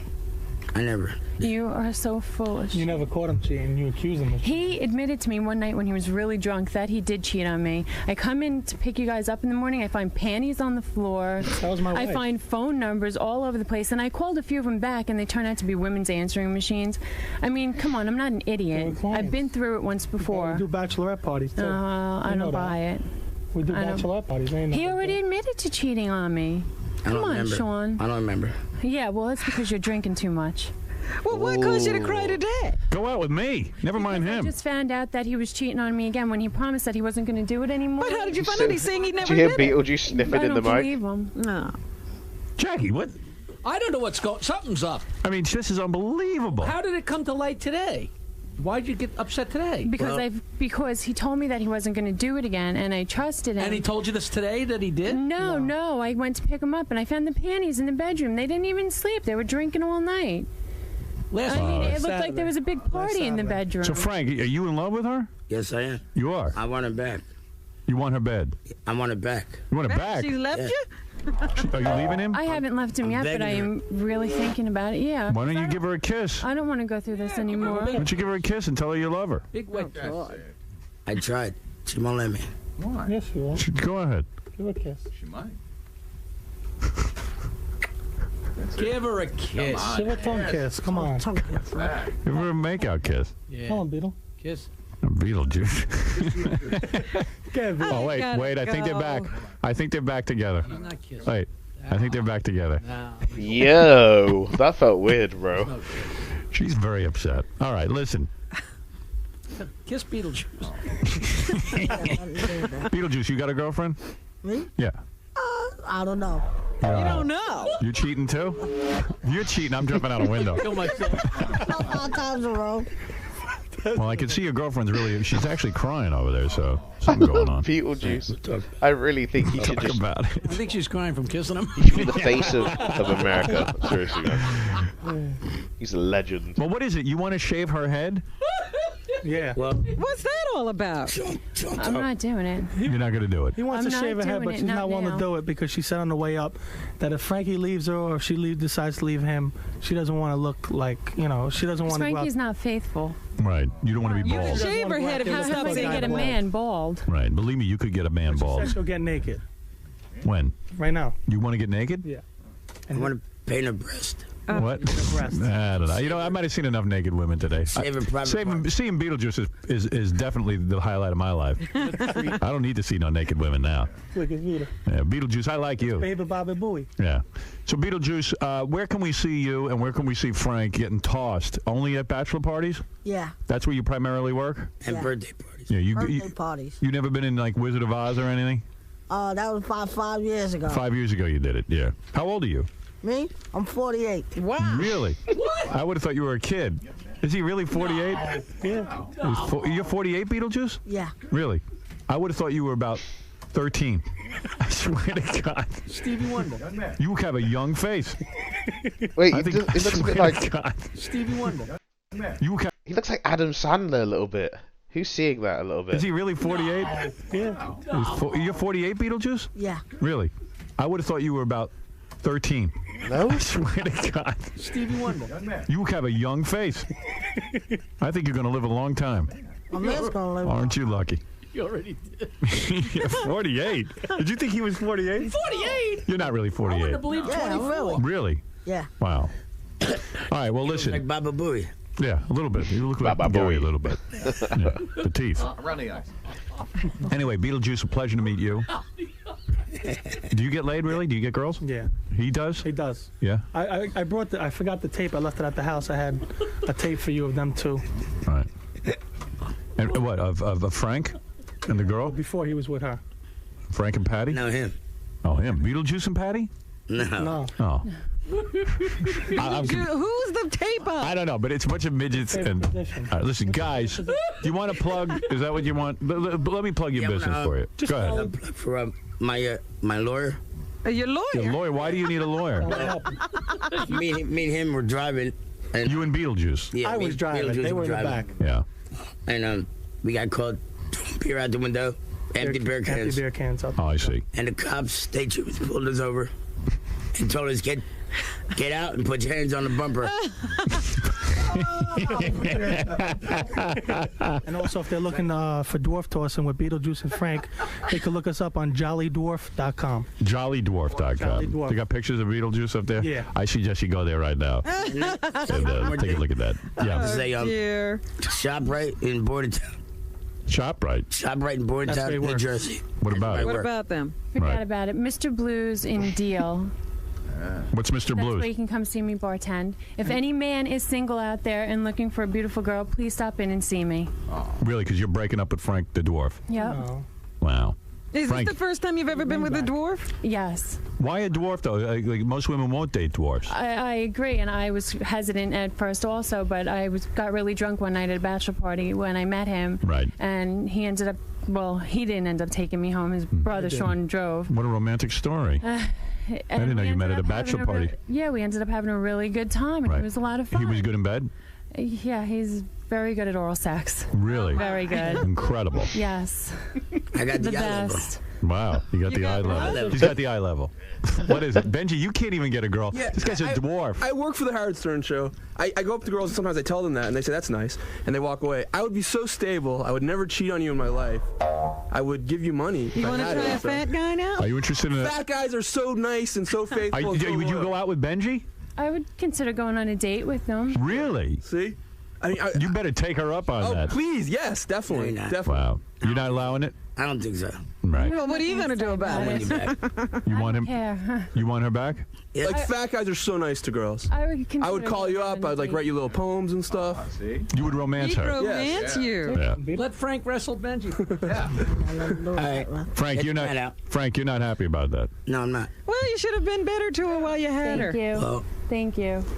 This is what you got to think about. Look at Benji. He can't believe it. No, this is great. Like I will be so good to you and everything. Well, one man's misery is another man's. To it. What's that? I'm actually looking forward to it. Cool. hey, you're not touching my woman. You hear me? I'll fight you for I'm her, not man. your woman anymore, Frank.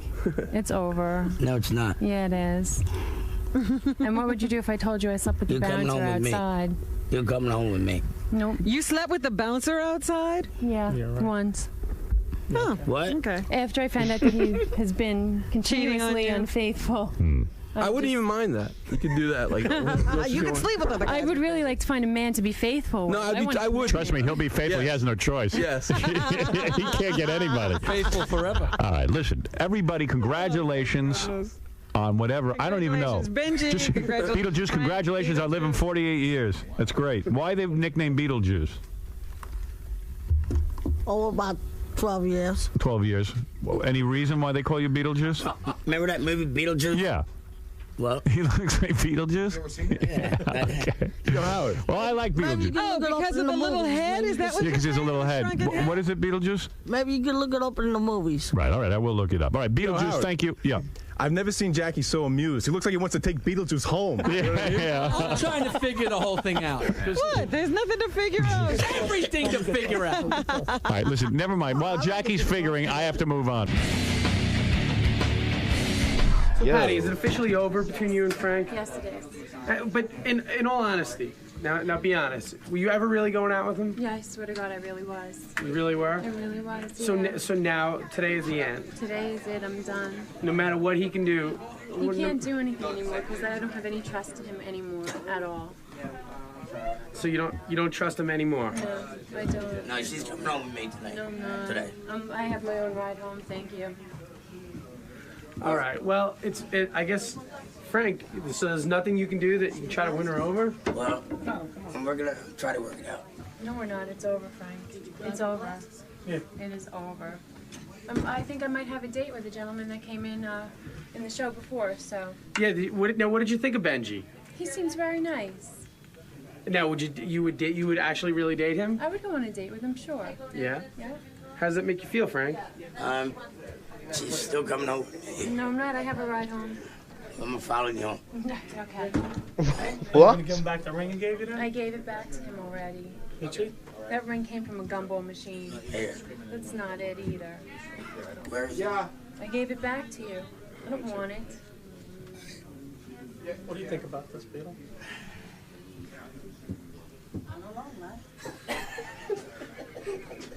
How about if we, can I call you in a week?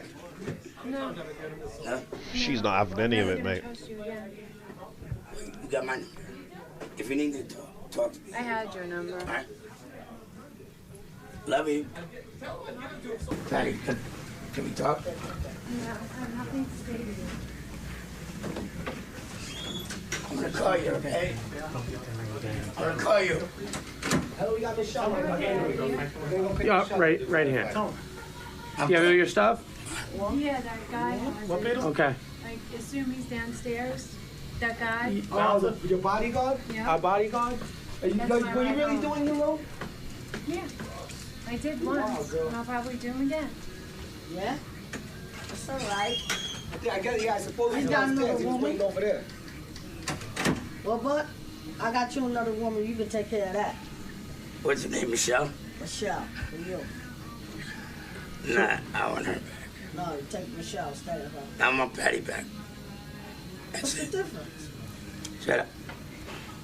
Frank, you upset that she left? Yeah, yes, I'm very upset. Man.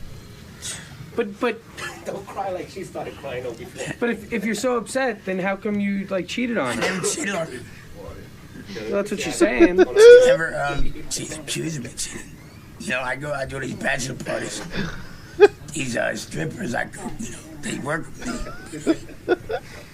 I don't cheat on them. You have that card? All right, Frank. Well, I guess good luck. Thank you. Show what you all about, dude. Pull your pants up. What happened to Beat's Let me see head? the back of the head. Let me see the back of your head again, Beetle. Turn around. Let me see. All right, Beetlejuice. So Beetlejuice, you had a good time? I had a great time. Yeah, you had a good time on the show? I had a good time. Tell the joke. Tell Howard Stern a joke. How about the sex joke? Tell me a joke. All kinds of sex you want to do. Make love, or you want to make sex. What? You can make love or you can make sex. Is that your joke? Unless you want to make a porn movie, you like anytime you want. Anything you want. Taste it twice, or you want to do it twice. Don't make it different. All right, tell me another joke, Beetlejuice. You don't want to hear that joke. Introduce yourself and then tell me a joke. Say, Well, hey, my- this is Beetlejuice. Well, my name is Beetlejuice. Well, do I it make- again. Hold on, go ahead. My name is Beetlejuice. They call me the X-Man. Is that your joke? Yeah. What else? That's it. Come on, give Howard Stern. That's the only joke I got. What do you think about Howard Stern? Howard Stern? I just hang him like a little bird. Flip him over to this land and hang. Like a little monkey, get a little banana shoots. You know, he walked down the street. Look like a banana. What do you mean? What I mean? Yeah. What do you think of Howard Stern? Howard Stern? He's all right. You like Howard? I like Howard Stern. He's a good man. What do you like about him? He talk like a good guy, you know.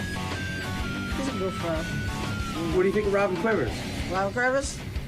I don't know. He's a good friend. He's a good friend? He's a good guy, yeah. You like him? Yeah, he's all right. How long you know Robin Quivers?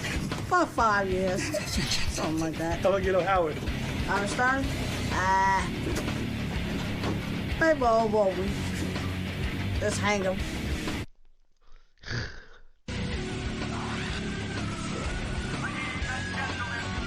I have one credit card, and I don't know. I had problems with my old roommates, and they. How old are you? I'm 22. 22 and you're in debt? How much money do you owe? About $1,000. Oh, $1,000. But wait a minute, he had this.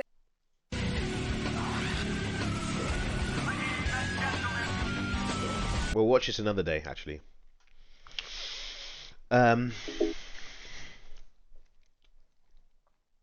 One.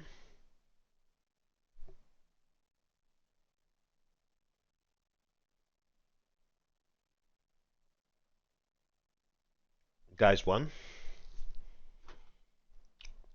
What's this?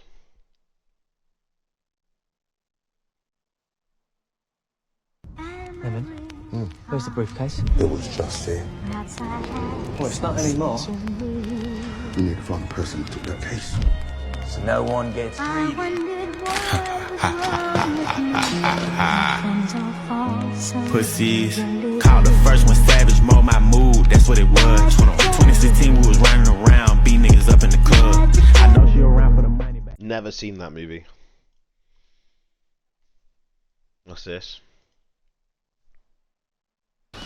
Beautiful. No, Feet Lover, I'm not going to play it because you're always rude to me in the chat. Feet Lover, are you going to be nice to me? Yes or no? Are you going to be nice to me and I'll play your link? Yes, Daddy. Just say yes, Greek, please. You don't need to say that, but yes. Beautiful. When I look in your eyes, oh yeah, I see what God did. God did. Bring out the whole ocean. Bring it out. Bring it out. Bring out the whole ocean. Bring out the whole ocean. What's this? Oh, bird sounds. Oh, yes, I want to do bird sounds today, guys. Sorry, but I like these videos.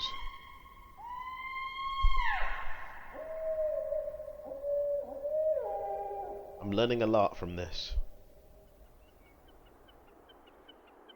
Oh, a little wood shroud. That's called a no. That's called a. Oh shit! I just fucked it up. Wait, what was that?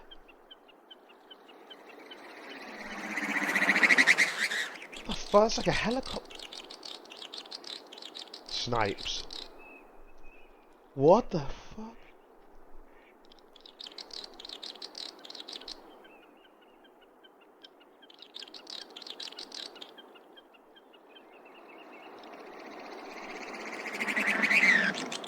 Fucking spaceship.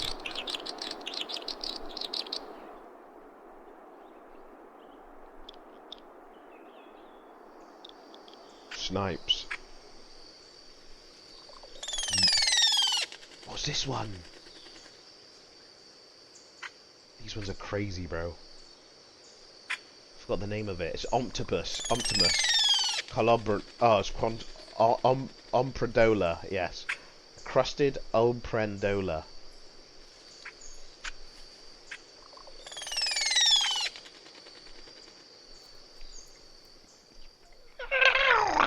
Oh, this one's good.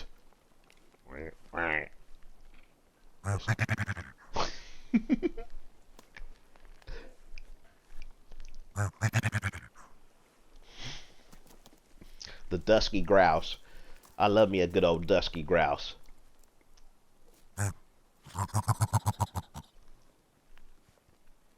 Sounds like it's snoring.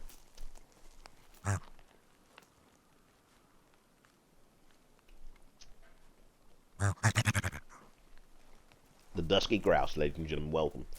I shot me about 80 dusky grouse. It's like those toys that you get this. You get. The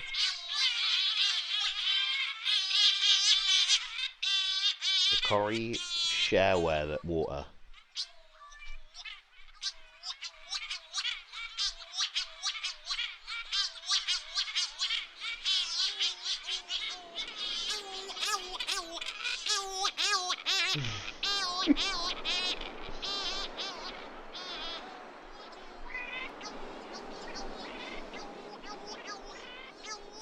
Imagine you're sleeping and you just hear this out.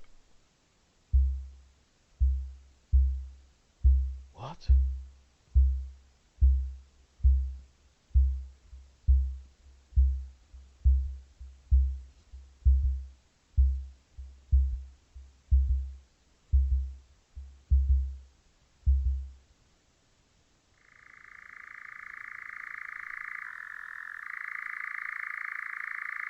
What?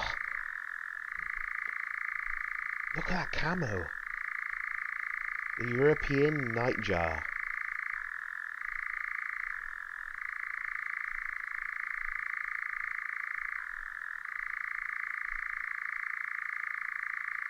It's like a machine gun.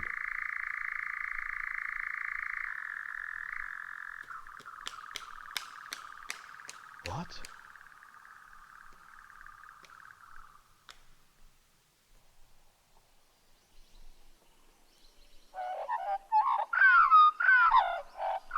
That's another on chromopede.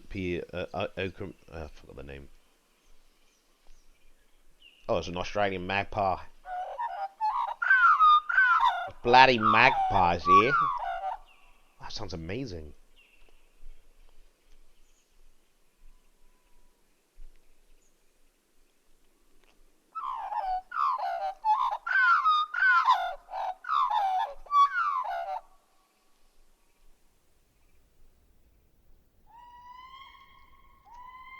Oh, that's the. I know what that is. That's the wooded owl. No, hawk owl. Hawk owl. No, that's a barred owl. A bared? Bard. Or barred. A barred owl. Wow, look how beautiful it is.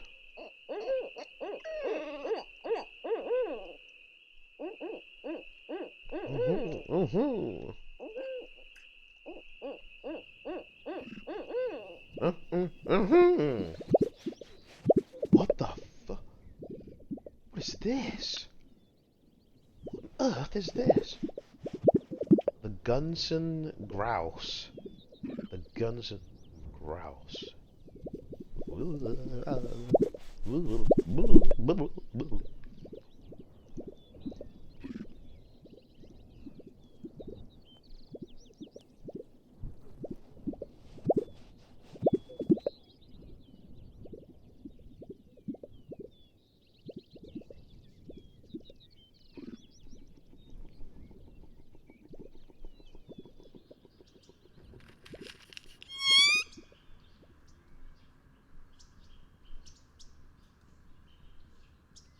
That looks like a crow. A grackle. A great-tailed grackle. Oh.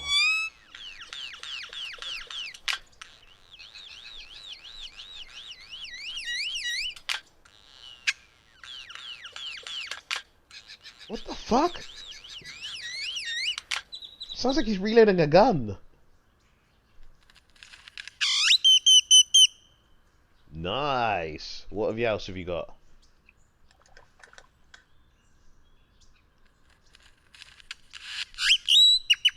Whoa, okay.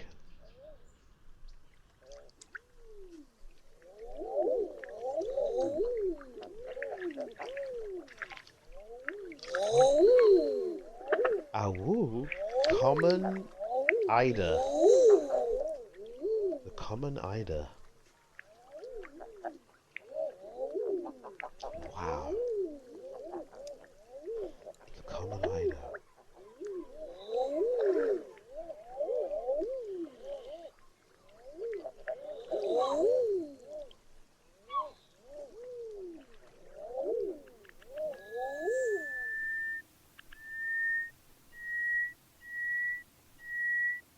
What the?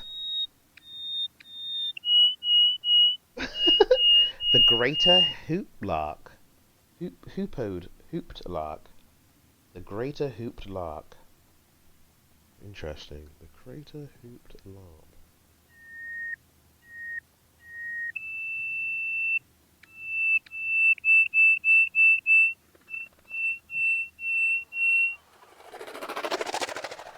A pelican, that's called. Puffin. An Atlantic puffin.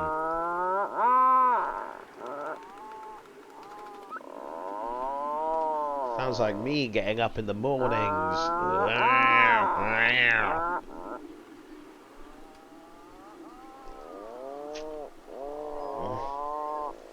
Atlantic puffin. Interesting. What are you puffing on, Puffin? Wow.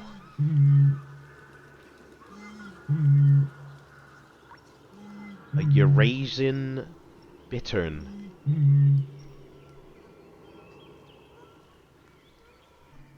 An Eurasian... What the heck? So what dragons used to sound... That's what the dinosaurs used to sound like. Oh, this guy's got a hairstyle. Oh, Deepak, that guy. The greater racket-tailed drogome.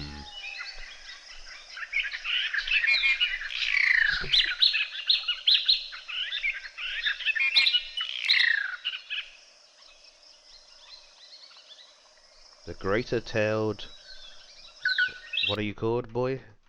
The greater racket-tailed drongo. The drongo. The greater racket-tailed drongo.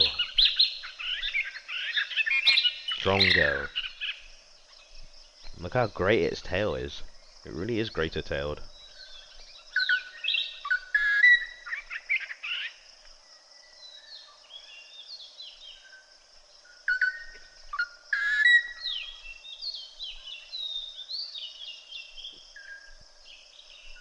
Wow, that tail is going hella far. It sounds amazing too. Another snipe. A pinned-tailed snipe. Dude, snipes are so hard to tell from other snipes.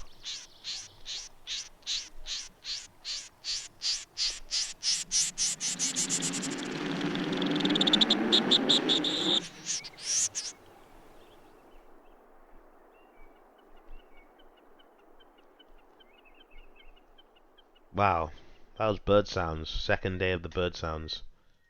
Very interesting, very interesting.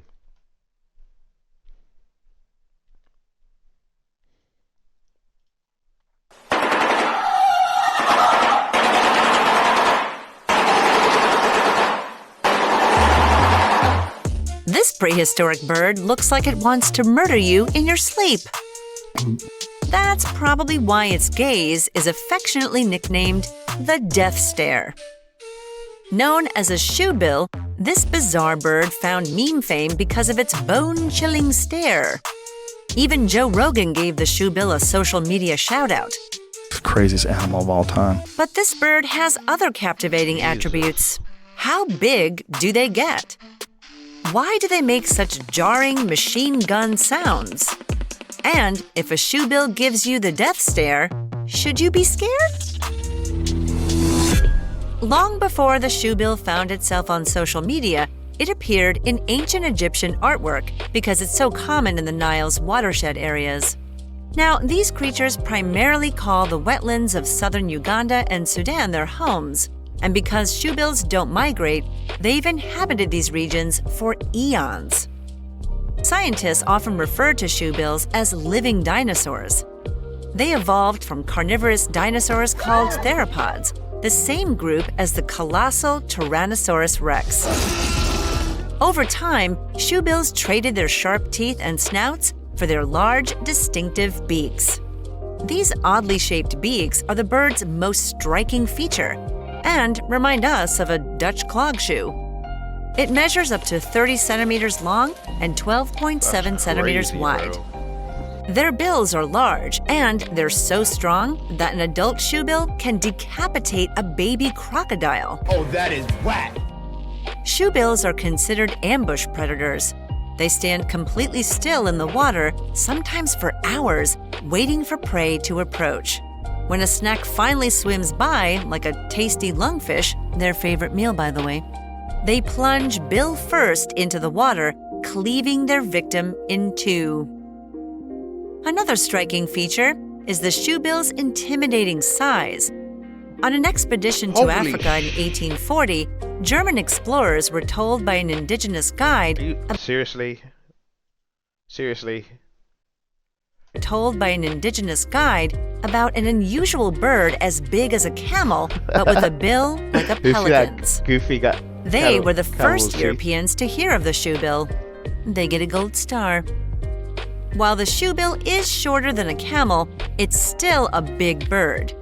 They grow up to 1.5 meters tall, with a wingspan of up to 2.4 meters, but only weigh around 6.8 kilograms, about as much as a turkey. In addition to being able to cut their prey in half, the shoebills engage in bill clattering, which they use as a greeting and during nesting. This is what creates the startling, machine gun-like sounds they're known for. Shoebills are also known for their strange ways of cooling down. Gular fluttering vibrates the throat muscles to dissipate heat. A much more unseemly cool-down technique is urohydrosis, or pooping on their legs to regulate body temperature, as one does. You'd think standing in water all day would be enough to cool them, but to each their own. I'm not judging. I kind of am. On a less disgusting note, you hopeless romantics out there might be happy to know that these birds, like swans and emperor penguins, are monogamous. And although you might be scared stiff if a shoebill gives you its famous death stare, you needn't worry. Humans are predators rather than prey to the shoebill, a vulnerable species that is becoming rare. The shoebill's dwindling population is mainly due to poaching, livestock farming, and oil drilling. These big birds are also targets of the exotic pet trade. Some private collectors reportedly pay over $10,000 US to add a live shoebill to their menagerie. All right, I want names and addresses. One last oddity about shoebills is that they invert their pouches beneath their beaks over their necks and chests when they yawn. It's called glottis exposure, and while this is a strange trait, their pelican relatives do it too. Check out our episode on pelicans to learn all about it. Making machine gun noises and... When did these get released, guys? Yo! Get ready for a quick dose of crazy creature awesomeness. Coming in at number 5, pistol shrimp. See that enlarged claw? That's the pistol shrimp's claim to fame. It can shoot a bubble bullet out of its claw at 100 kilometers per hour, stunning its prey. It is pretty stunning. The bubble is also hot and loud, reaching temperatures of 5,000 degrees Celsius. Holy shit. At 218 dB, the sound the bubble generates is louder than a bullet. But because the bubble moves so quickly, it wouldn't sound that loud to us. These skilled assassins don't act alone, though. Pistol shrimps are firing nearly blind, so they rely on their partners in crime, the goby fish. When a shrimp leaves its burrow, it taps the goby with one of its antennae. The goby flicks its fin to signal when prey is nearby, informing the shrimp when to shoot. Move over, Clint Eastwood. There's a new sheriff in town. So they work together, no shot. At number 4, sea cucumber. Related to starfish and sea urchins, the lowly sea cucumber has a unique talent for defending itself against predators. Whoa. It can shoot its toxic internal organs in the face of anything that tries to eat What it. the fuck? It may sound like harakiri, but don't worry. The sea cucumber just regenerates its organs. And sea cucumbers deposit over 64,000 tons of poop in a single year across a coral reef. Each creature can expel 37 grams of poop daily, or 14 kilograms yearly. It sounds gross, but their poop plays a significant role in the health of coral reef ecosystems. Flying in at number 3, pelican yawning. Check out this bizarre scene. Have you ever seen a pelican do that before? Contrary to popular belief, they are not exposing their spines through their mouths to cool down.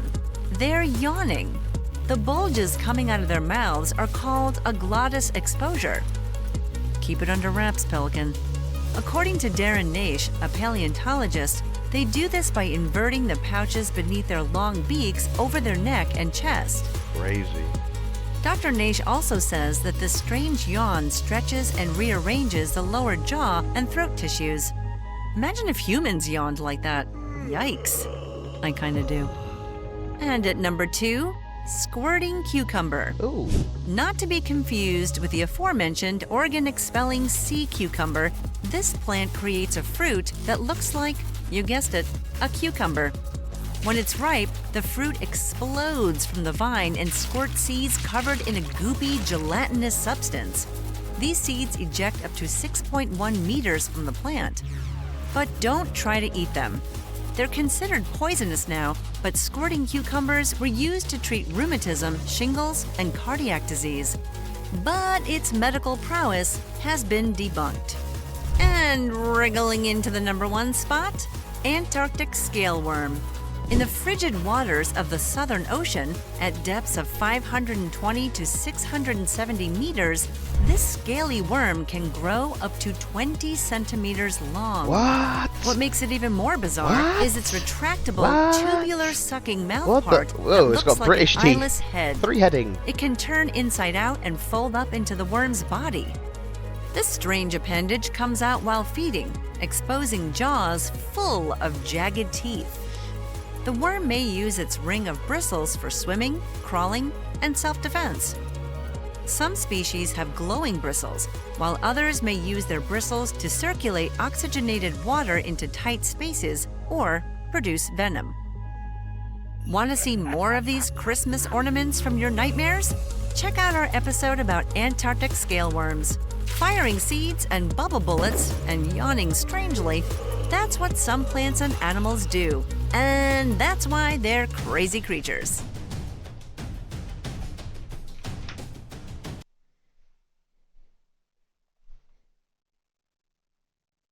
Welcome to the sweetest show on YouTube. Today we're going to take a trip through the chocolatey wonderland that is the M&M's factory.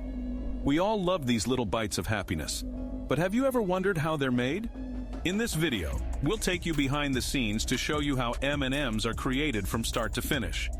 From the ingredients used to the high-tech machinery, you'll get an inside look at what makes these candy-coated chocolates so irresistible. So, get ready to satisfy your sweet tooth and join us on this exciting journey through the world of M&M's. M&M's are a candy lover's dream come true, and their delicious taste comes from a carefully crafted combination of ingredients. Let's take a closer look at what goes into making these little chocolate Think candies. you're fat and lazy. Guys, if First I'm and fat and foremost, lazy, press 1. M&Ms If are I'm made not of fat and I'm not lazy, The chocolate press used in 2. Vote up, M&Ms guys. is specially formulated to create the perfect texture and flavor. It's made from a blend of cocoa solids, cocoa butter, and milk solids, which gives it a rich and creamy taste. Guys, do you There's like sugar, M&Ms? lots and Yes lots of for sugar. yes and no for no. M&Ms are Do sweetened you with a guys like combination of M&Ms? granulated sugar Do you and guys corn like syrup. M&Ms? The corn syrup helps to keep the candy soft and chewy, while the granulated sugar provides the sweetness that we all love. I don't know. I can't remember what about M&Ms those taste like because I've vibrant never colors? eaten chocolate for a long M&Ms time come in now. a rainbow of hues, from classic red and green to more exotic shades like teal and purple. The colors are added using a special process that involves mixing food dyes with a liquid coating. The liquid coating is then applied to the chocolate centers, creating a candy that's both delicious and eye-catching. Of course, not just any ingredients will do. M&Ms are committed to using only the highest quality ingredients in their candies. Oh shit, that's They not source them. their cocoa from Ghana, the Ivory Coast, and Indonesia, and have strict quality control measures in place to ensure that Sure. every batch of chocolate meets their high standard. Yeah, okay. That sounds like a fucking sponsor. Welcome to the mesmerizing world of McDonald's food. Did you ever wonder what goes on behind the scenes of the world's most iconic fast food chain? How it's these channels are fucking lame, bruh. Give me a good one.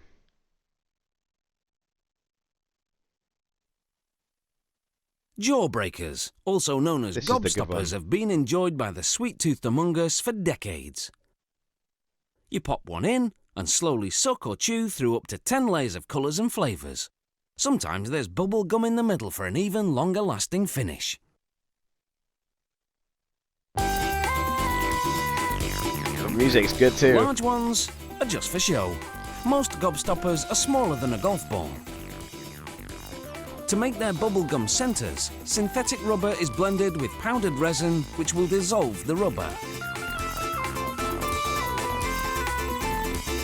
A thickener, a preservative, and an oil called soya palm stearine are added, so the sweet won't stick to your teeth. After mixing and steaming at 148 degrees Celsius for 4 hours, the batter pours into trays to cool. Sugar, colouring and flavouring would deteriorate in the heat, so these are added later. There's enough of this base to make gum centres for 450,000 gobstoppers. After 24 hours, the batter's hard. It's chopped up and blended with corn syrup to make it softer and sweeter. Wait, that looks fucking disgusting. We eat. I've had one of these probably in my time. 45 kilos of finished gum is added. That's obviously safe for you to eat, right? Surely. Now natural and artificial flavours are added, which can include lemon, orange, strawberry, grape, and tutti frutti. Then icing sugar is added. It makes the gum smoother to chew than regular sugar would. The batch is dumped into an extruder that shapes 2 continuous streams of batter known as rope. Another extruder divides each rope into 6 hollow tubes. The cavity inside will become pockets of air inside the gum centres. The next machine slices the tubes into 1 metre long segments.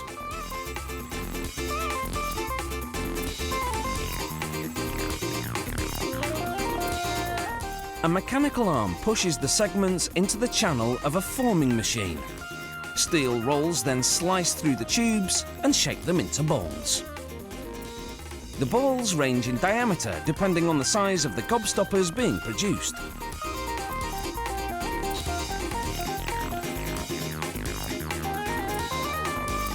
All those balls. Air blows through perforations in a cooling tunnel to cool and firm the centres.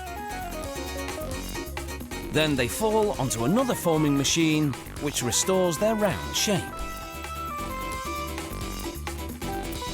Other gobstoppers have hard centres.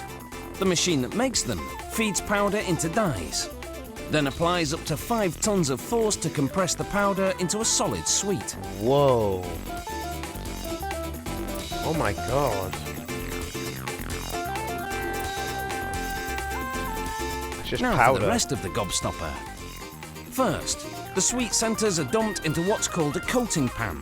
A hot mixture of water, corn syrup and food colouring is added. Then they add dextrose, a type of powdered sugar. The pan rotates for 20 minutes as warm air dries the ingredients over the centers. The factory repeats this step 10 times for each layer. Making a gobstopper takes 4 days. What? What? What? No way, dude. This batch gets special treatment. These gobstoppers are speckled with different colours, giving them what this company calls the psychedelic look. Yo, look at those. Would you eat one, chat? Yes or no? After the sweets have dried for 24 hours, pinches of powdered carnauba wax are added. no. This gives the gobstoppers a shiny finish. Shiny? We like shiny. Sliced open, you can see these gobstoppers have 10 layers of flavours and sugar surrounding either solid sweet or bubblegum cores. They measure 5.7 centimetres in diameter, and a gobstopper is 90% sugar. So if you're counting calories, keep your gob short. Good one, good one. Good one, mate, good one. What's this one? Chewing gum dates back to the ancient Greeks who chewed resin from trees. Modern chewing gum was patented in the U.S. in 1869 by, believe it or America not, a stole dentist. something In from another country and 1928, used it for another profit. American What's invented new? bubble gum. What's new? Bubble gum comes in gumballs of all colors and sizes. But for blowing bubbles, nothing beats the chewy, gooey pink stuff in the twist wrap. It all starts with a gum base, the stuff that makes gum chewy. Traditionally, the base came from tree resin. Today, it's synthetic, made of plastics and rubbers. Yeah, what, we eat that? They pour the gum That base can't be good into at a you, mixer. Then add color and flavoring. That can't be good.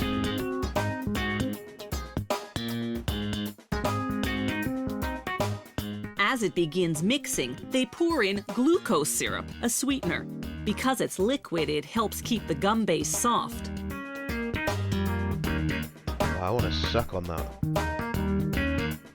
Next, they add dextrose, a powdered sweetener.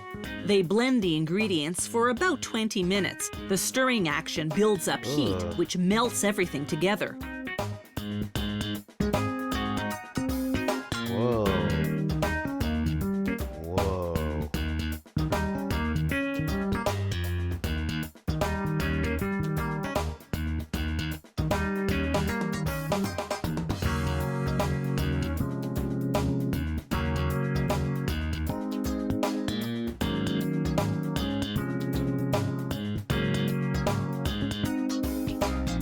Why do I want to The jump in mixture's there? ready when it reaches the I know it'd be consistency bad, but it of looks bread fun dough. to be in They the transfer it by cart to a machine called the pre-extruder. The machine squeezes the mixture through a narrow opening, like squeezing toothpaste from the Whoa. tube. This transforms the big, bulky wad into thin, manageable strips that can then go through the Interesting. extruders. The extruders squeeze each Chat, what's your strip favorite down flavor? to the actual width of a piece of bubble gum. It comes out as one long, continuous stream to be cut into bite-sized pieces later on. This extrusion process heats up the gum. If they were to cut and wrap it now, it would stick to the wrapper. So the next stop is a cooling chamber. The gum goes in for 15 minutes at between 3 to 7 degrees Celsius. Huh?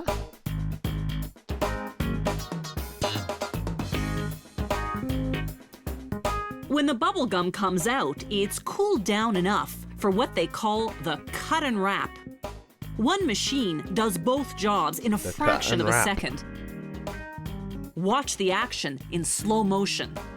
Wow. As the continuous stream of gum enters on one end, the machine cuts it into bite-sized pieces, pushes each piece into a wax paper wrapper, then twists both ends of the wrapper closed.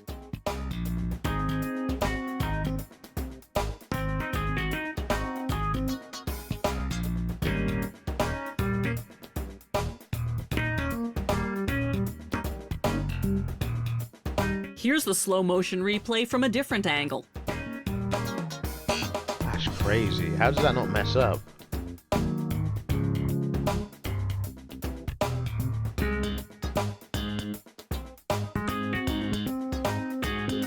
The machine processes 900 pieces of bubblegum per minute. What? What? Where's all this junk going though? All these wrappers, where are they getting disposed of? Last stop, packaging. I told you guys, this Bubblegum pollution moves is on to a serious. scale that automatically weighs out the right amount per tub. Oh wow, somebody buys a bubblegum tub? It's a bit ridiculous, is it not? They seal the tub with plastic to make it airtight. This keeps the bubblegum fresh.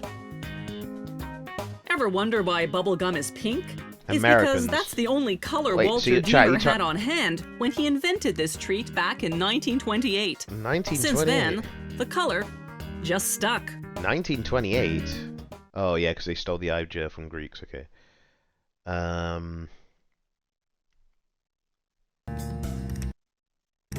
At the mill, trucks empty their load onto a receiving table.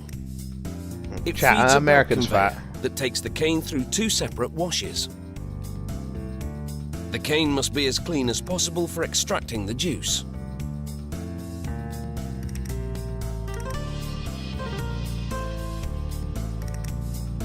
But first, the cane's hard structure is broken down inside this crusher, where rotating hammers break the cane into small pieces. A conveyor loads it into a milling tandem designed to extract the sweet juice from the crushed cane.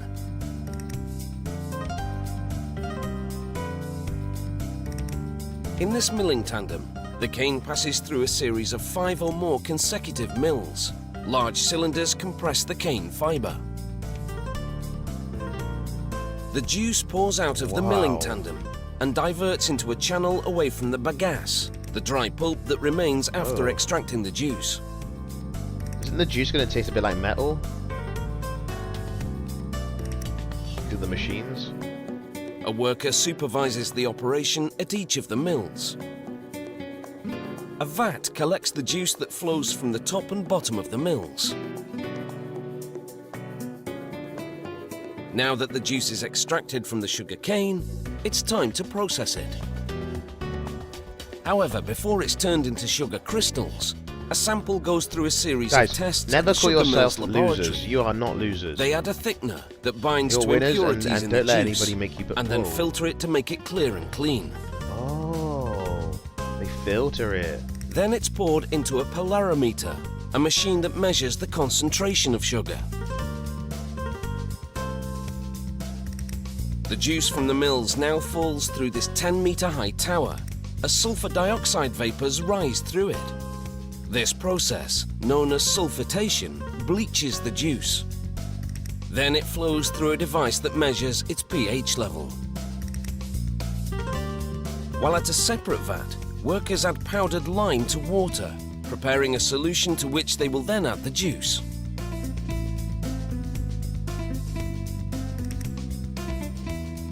An agitator mixes the cane juice and lime solution for about 6 hours to complete a process called alkalization. Whoa, what is that? It regulates the juice's pH level and helps clarify it. In reaction to the lime, the juice's colour changes from brown to yellow.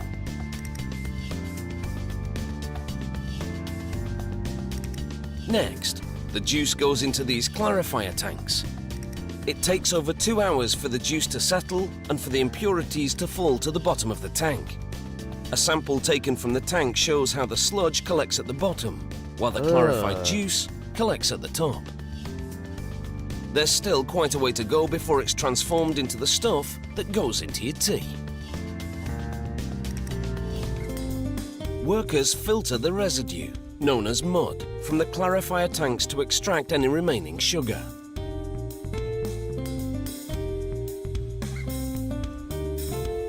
There's no waste here. The mud will fertilize the cane fields, and the bagasse left over will be burned as fuel. Really? The clarified juice collected from the clarifier tanks now boils in a series of evaporators. This brings the concentration of the sugar in the juice up from 15% to 60%.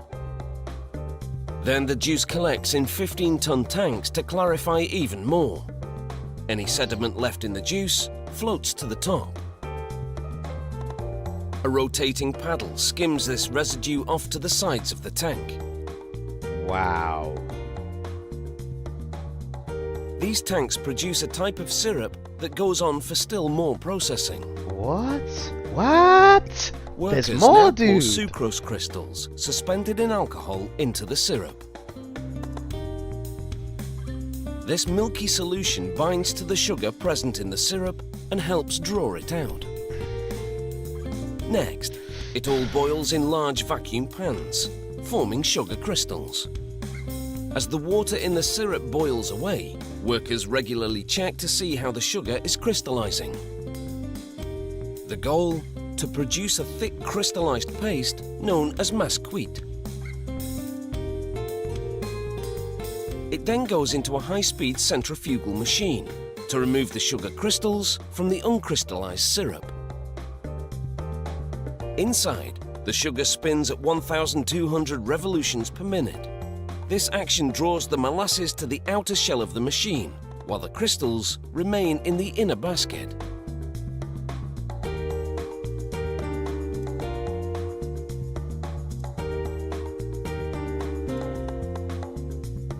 Sprays of water wash the crystals, then the water is drawn out so only the crystals remain.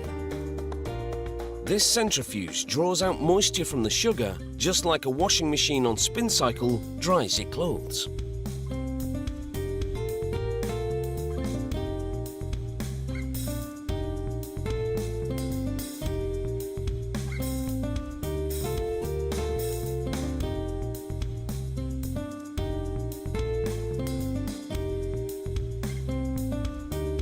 Next, a conveyor belt carries the sugar crystals out of the centrifuge.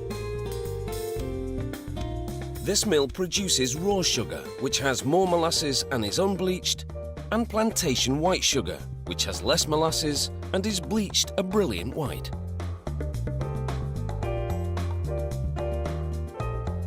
The sugar on the conveyor now goes into a large dryer. Hot air blows into this dryer to bring the sugar's humidity level down to 0.02%. That's standard for table sugar. Why does that look fun just to be like in there and like rolling around? The dried sugar pours out from the dryer into a bag on a scale.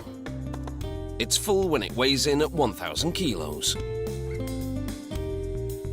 Chat, who eats more sugar, the UK or the US? A hoist then carries the bags to a platform at the far end of the packing facility. At 3,000 kilos, that is a heavy load. A heavy load? It lowers each bag over a chute that leads to the factory's main floor. What's this? Workers carefully open each bag in turn and pour out the sugar directly into the chute. It feeds an automated packaging machine, which fills a series of 2-kilo plastic bags. Well, that was interesting. Now show us how cocaine is made. Bacon, how it's made. When it comes to breakfast, bacon is one of our favorite side orders. Yo, this is a bit graphic. Its popularity like actually goes back centuries to the days when people cured That's and how smoked bacon's meats made, I in their guess. own homes. But today, Who a likes quick trip to bacon the more, store, Americans and or anyone UK? can bring home the bacon.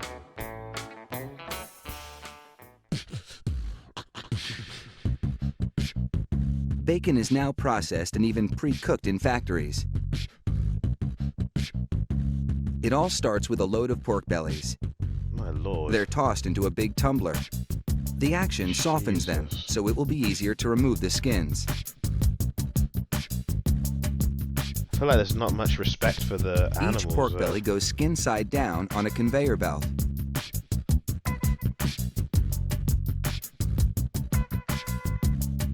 This conveyor takes the pork bellies to a long automated blade that slices the skin away from the meat.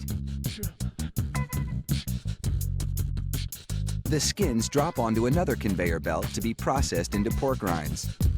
Oh. Meanwhile, the meat pieces head toward a flipping device that turns them backside up, so workers down the line can trim off any remaining pieces of skin.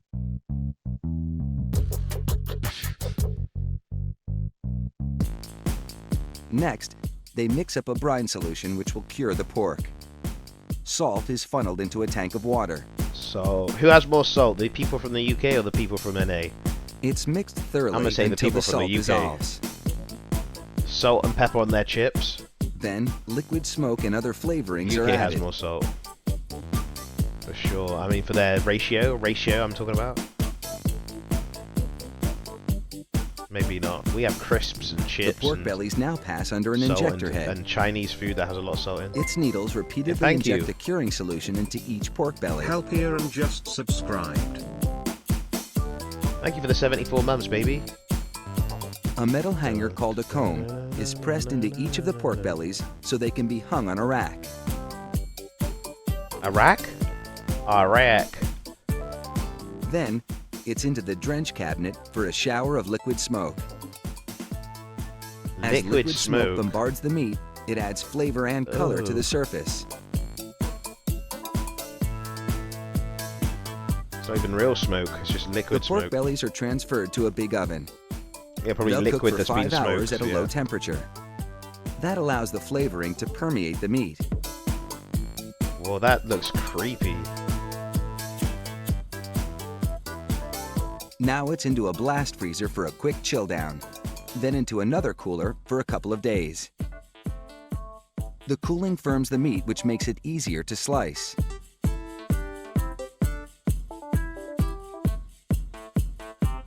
The pork bellies head to a sizing station where their sides get a quick trim. Oh, nice. Dog food for the side bits, I bet. They also pass under a metal detector to confirm that no piece of the metal hanger has gotten lodged in the meat. Oh, true. That would be annoying. After that, the pork bellies are stacked and wrapped, then stored in a freezer until they're ready to be sliced into bacon. In a freezer? This is called the slice line. Here, workers load the meat slabs into chutes. The chutes sway back and forth over a blade, which slices the meat into bacon-sized pieces.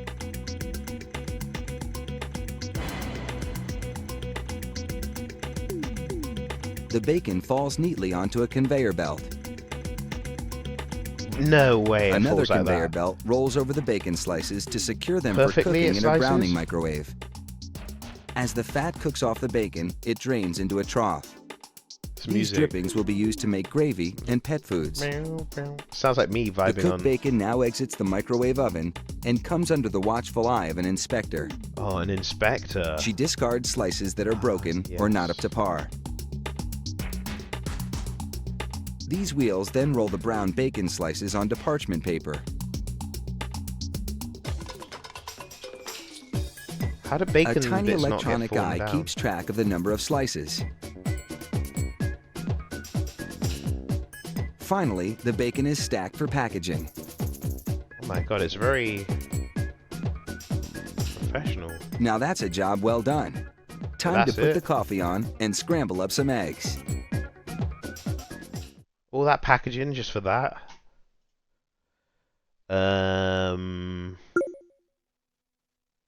Click my link, smile. It's a very interesting how it's made episode D. Clever Jew. With so much on their plates, I'm going to be busy nice to people you and rely I'm on going to say it shortcuts nicely. to help no, prepare no, meals. I'm not clicking your link. Nowadays, you can stock your pantry not with clicking it. cans of pre-cooked Nope. meat. So there's always something on hand to use in sandwiches, stews, stir-fries, and other tasty dishes. Sorry, if you're getting beef from a can, you're down bad at that point. This canned meat is meticulously hand-produced by probably a good for craft you, I guess, cannery of and some made sort. in small batches. It contains no artificial ingredients or preservatives, just Surely. meat and sea salt. Surely. Who's this? When a shipment of meat arrives at the cannery, the quality control manager records its lot code for tracking purposes. As a food safety precaution, he confirms the temperature of the meat, which must come in between 0 to 39 degrees Fahrenheit. A skilled butcher then inspects the meat and trims off the excess fat. What? If it's a large piece, the butcher Would you eat that slices meat, it into chat? Yes or smaller no? pieces so that it can pass through the dicing machine. The dicer cuts the meat into 1-inch cubes. Who's here? Is anybody a vegan here? At the filling station, aluminum cans circulate around a rotating table. Wow, they really As are one putting beef in worker a can. shovels cubed meat onto the center of the table, others manually fill cans, while simultaneously performing a quality inspection. Workers will discard any cubes that are discolored or too fatty. What are they putting in there? Next, technicians place a single cube of sea salt in each can filled with meat. This is the only added ingredient.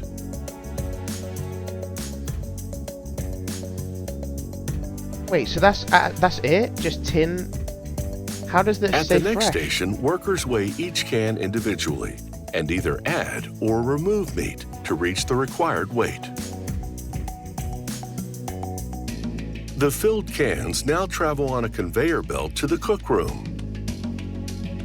There, they enter the preheater, which blasts them with steam for 20 seconds. What? This expels air that's trapped between the cubes of meat.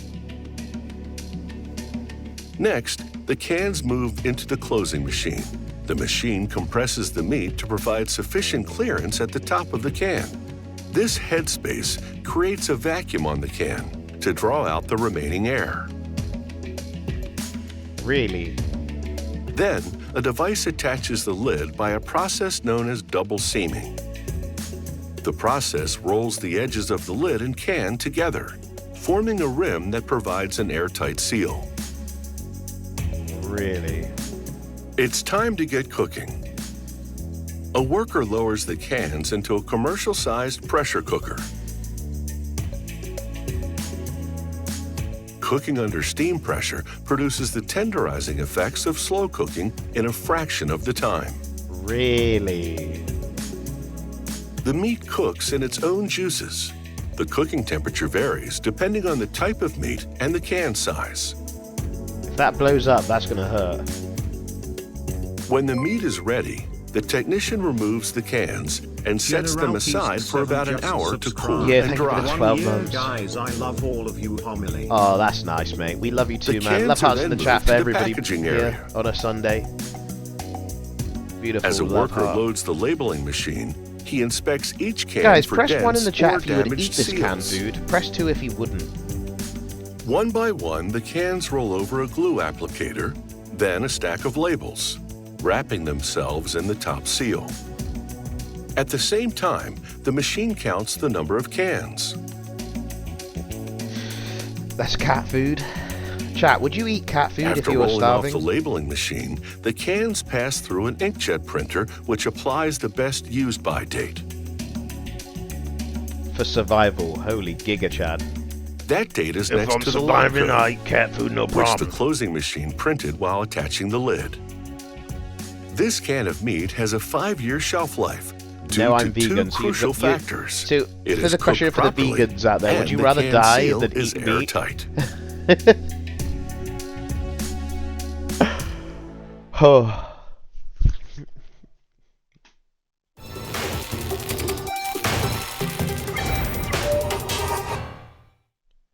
When it comes Comes to cuisine. What's this one?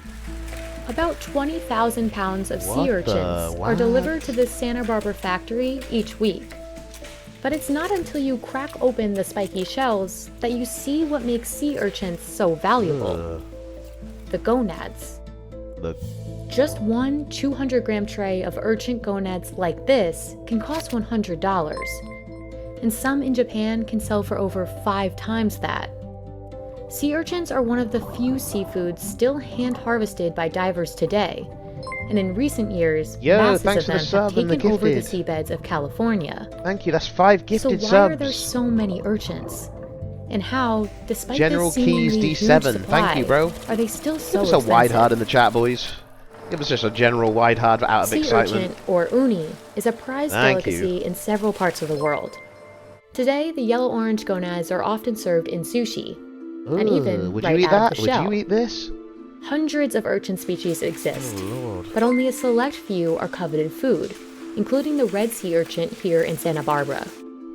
Known as California gold, these gonads are prized because they're large, buttery, and sweet from the kelp they eat. To find gonads like this, divers need to collect individual sea urchins by hand. Michael Robertson has been diving for urchins for 15 years. He starts his days early, sailing out before the sun rises. It takes him and his crew about 2.5 hours to reach a good diving spot. See that little island up there? That's called B Rock. That's where we're going. So all this green right here on top of this red that's reef is vegetation. That's a good thing. That lets us know it's not sand and it's just not bare rock. If there's vegetation, maybe there's urchins. Michael looks for abundant kelp forests to help him decide where to dive. I use Astro A50s. More kelp typically means better quality urchins. 2010, on a good day, a diver could harvest maybe up to 2,000 pounds a day of good quality sea urchins. Now the divers are typically coming in with about 300 to 500 pounds a day, so a quarter of the amount. Wow. But surprisingly, parts of California's seabeds are full of urchins. If they wanted to, they could still bring in 2,000 pounds a day. There's a lot of sea urchins out there, but there's a lack of kelp. So even if you bring in 2,000 pounds, if they're not marketable, then we don't harvest them. If you want to compare how it was to how it is, this was solid kelp from here all the way in, all the way down. And now you have just little pockets here and there. That lack of kelp impacts the value of red sea urchins. It also strains the ocean's ecosystem and the species that rely on kelp forests for habitat. Along with warming waters and pollution in recent decades, a certain sea urchin is to blame. Sea urchins can survive for years without eating, even without gonads. And after the decline of sea stars, one of its predators, in 2013, the purple sea urchin population exploded, consuming more than 95% of California's kelp forests as it grew. Purple urchins are smaller and produce fewer gonads, so there's little commercial demand for them. And as purple urchins multiply and eat more kelp, red urchins with good gonads become harder for divers to find. Finding the right spot to dive is just the first challenge. Getting your hands on these spiky creatures is the main one. Wow, all for money. Some people wonder if sea urchin diving is a dangerous occupation. It can be as dangerous as you allow it. If you don't keep really tight since tabs. One of the best popular streamers' life was taken. Thank you. If you guys need support, talk to your friends or make new friends if possible. Call someone if you need Greek less than 3. True. Thank you for the lovely message. I appreciate that. On your gear and the mechanics of your boat, it could easily kill you. To make the job easier, Michael and his partner Fred need specific tools. So this is the one I can go that deep without a mask. Everybody has to have. It's called a rake. It's custom made. Everybody has their own take on how they like to have it done. I've got all these fancy colors on mine because if I ever drop it, I'll be able to see it on the bottom. And my daughter loves putting the tape on.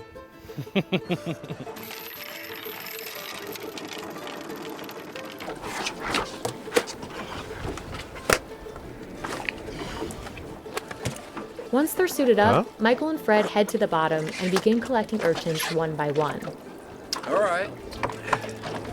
Even with the proper gear, a good dive is never a guarantee.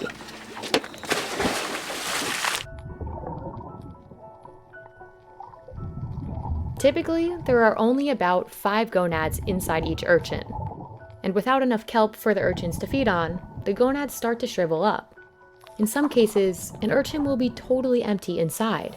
We do crack urchins on the bottom so that we can see what we're picking, if there's enough product inside and what the color's like inside. To make things more challenging, Michael can only harvest urchins at least 3¼ inches in size. You can't just go out and pick empty urchins. So there's a lot more empty urchins than there is beautiful, packed urchins that you want to sell. Depending on what they're eating, depends on the grade of the urchins. We got lucky on that one. Oh, right on. Sounds good. Okay, cool, man. See you on the inside there. Roger that. After a 12-hour day to the islands and back, Michael returns with 750 to 900 pounds of urchins. The shelf life of fresh urchins is short, so they need to be delivered to processors that same night. So sad. By 4 a.m., Gene Damachi's team is already cracking and cleaning each one by hand. And today we probably have about 10,000 sea urchins to go through. The gonads are extremely fragile, and they only stay fresh for about a week. Workers crack each urchin down the middle to avoid breaking any of the gonads inside. Then it's time for one of the most crucial parts of this process: cleaning the gonads. This stage requires sharp attention to detail. If workers don't totally remove the intestines inside the urchin, the gonads degrade faster. And if any of the gonads rip during this process, they immediately drop in value. If the gonad breaks, then it drops a grade or two. And when it goes from an A++ grade and we have to drop it down to B grade, the value is maybe about a quarter of what it could have been. Workers then sort the gonads by color, making sure each tray has a uniform shade of yellow or orange. After they've packed each wooden tray, they use tweezers to inspect each gonad again and gently remove any remaining kelp, shells, or spines. The most valuable gonads make up the A++ grade. Gene sells a 200-gram premium tray like this for $100. Wow. These uni are bright yellow or orange and come only from the sweeter male urchins. They're primarily sent to restaurants. But Gene doesn't come by this quality of gonad I don't want to contribute to the killings of these beautiful He typically only spikes. finds one premium gonad out of every 100 urchins. Sea urchin gonads weren't always valuable food in the US, particularly in the 70s, just before Gene's father opened Tradewind. The government used to ask the divers, the local divers, to smash them, kill them at the time, until a Japanese person came along and said, no, this is actually a delicacy in Japan. And after many trials and errors, we also found out that Santa Barbara sea urchin is actually really, really good, like one of the best in the world. Santa Barbara urchin was traditionally shipped to Japan until economic collapse stalled things in the mid-90s. Fortunately for Gene's family and other US producers, a sushi boom took off in the US around the same time. Those of us that was able to make the transition from the Japanese market into the US domestic market survived at the time. Today, Gene ships his product across the US. Uni is one of the few seafood out there that they really haven't perfected farming yet. Until somebody figures that out, uni is probably going to be a limited, highly sought after item. This ultimately raises the price of rare premium gonads. This year, we're actually seeing a good quality, high quality uni that we haven't seen in about a decade. We're seeing a lot more colder waters. We're starting to see kelp grow back where it hasn't grown back in the last 10 years.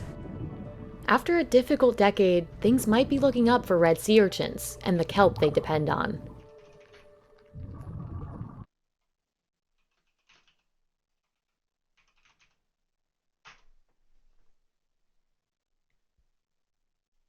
In this video, we're going to take this bare patch of dirt behind me and we are going to try and grow our own bread. Kevin Espiritu here from Epic Gardening, where it's my goal to help you grow a greener thumb. And in my quest to grow everything that a human can grow, we've grown shower sponges, we've grown 100 pounds of potatoes, grown all sorts of weird things. We are going to try to grow our own bread, but this is the final. Is there like a more of a wholesome one?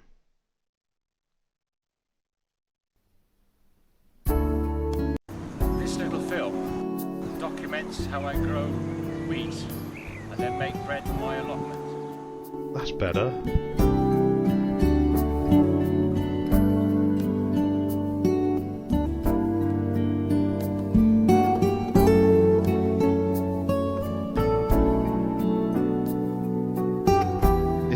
this stream is like, you know, at school, they play a video and it's just better than the teacher talking, so they take it. It's just what this stream's like. So this is better than Greek rambling. We'll just take this. Here we are in the allotments. It's the third week in March, and we're ready to plant the wheat now. Whose granddad is this? Whose granddad is this?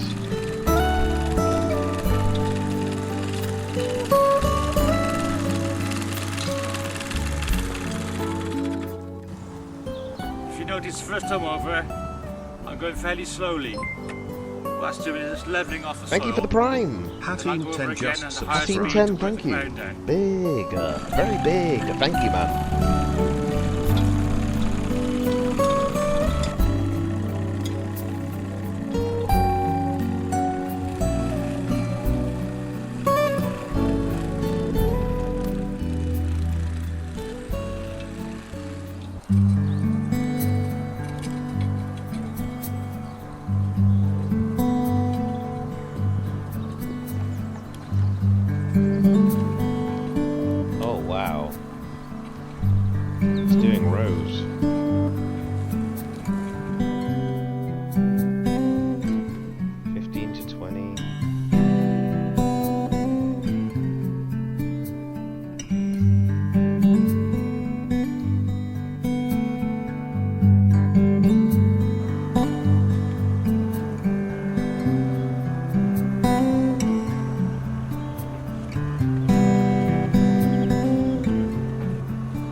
Wow.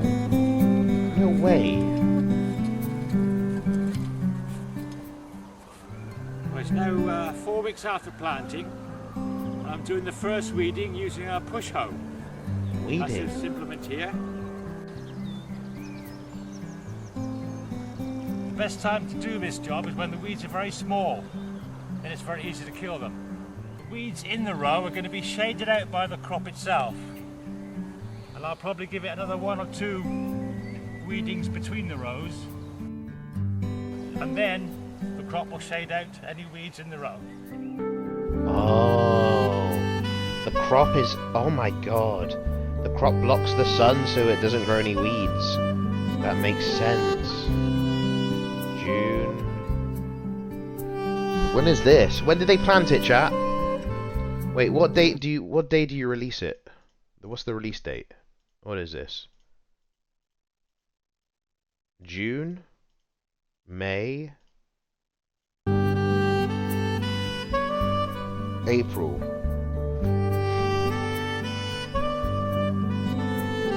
Oh. Look at that crop. Dang. Wow, that's beautiful. That is freaking beautiful, bro.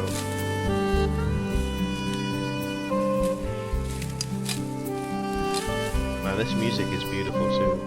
Chat, I just want to say that you guys look pretty cute today. W Riz or L Riz, guys? Oh, he's doing it the old school way. Nice.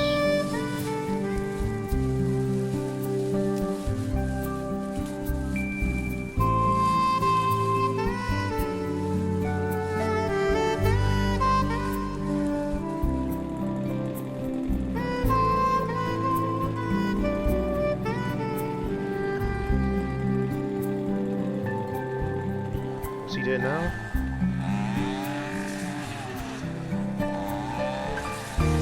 That's how he cuts it.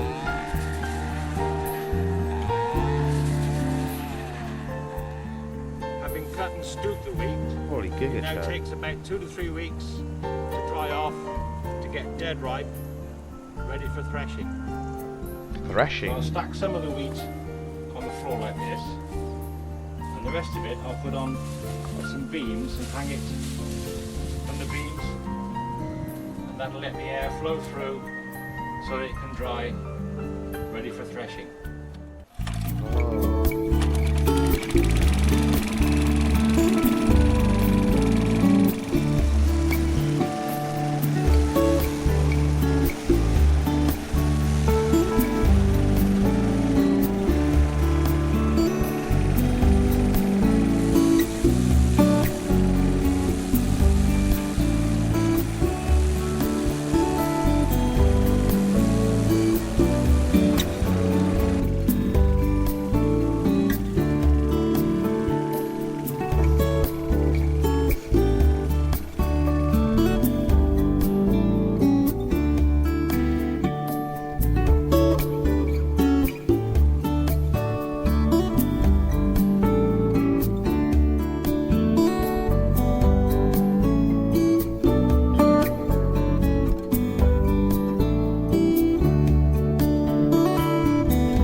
To get the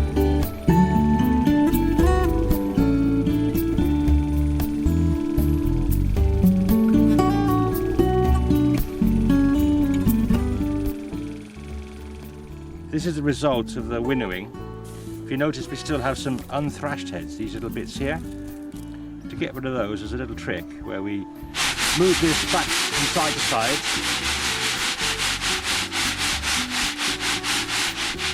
And they're all collected here, and we can pick them up and then put them back through the machine to thresh again. So we keep on going, removing the clean seed, and then eventually you'll end up with a handful or two which you can't really separate with this method, and you can either feed that to the chickens or give it to the birds.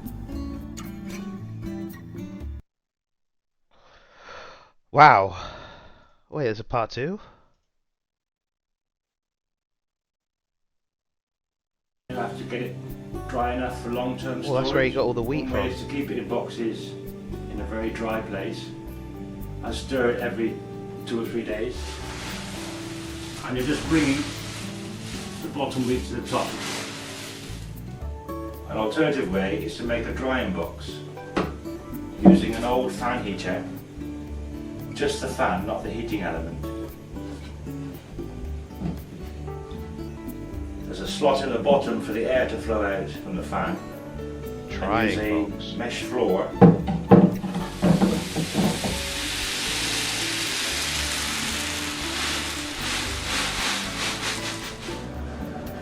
You can just about see the tissue paper lifting off the wheat as the air is blowing through. Ah, drying box. Drying box. Ah, yes. The drying box.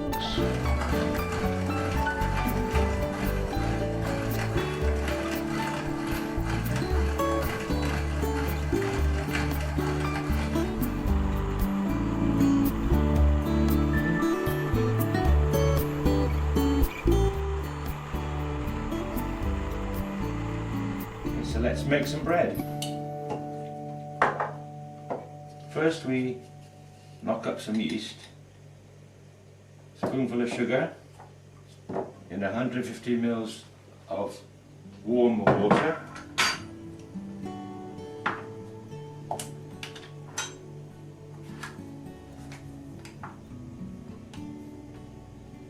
Two level teaspoons dried yeast.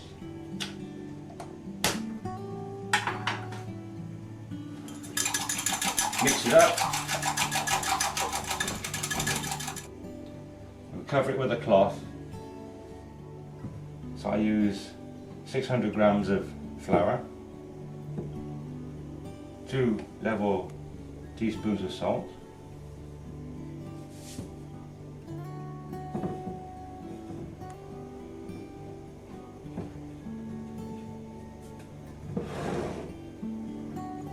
now the yeast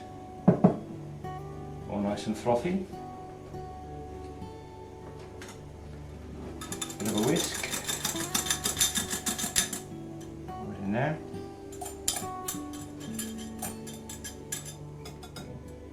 Another 125 mils of warm water.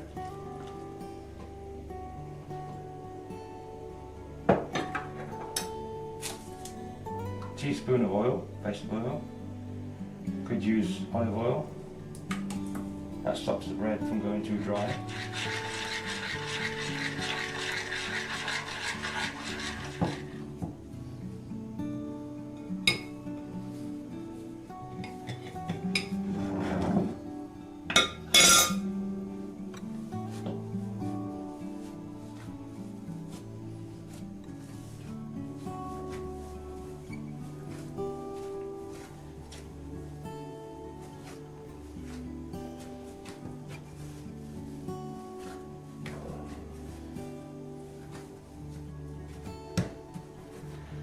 Having kneaded it for about 10 minutes, it's nice and stretchy.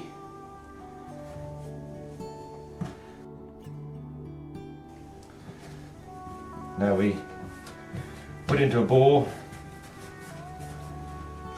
let it ferment for a couple of hours at about 70 Fahrenheit.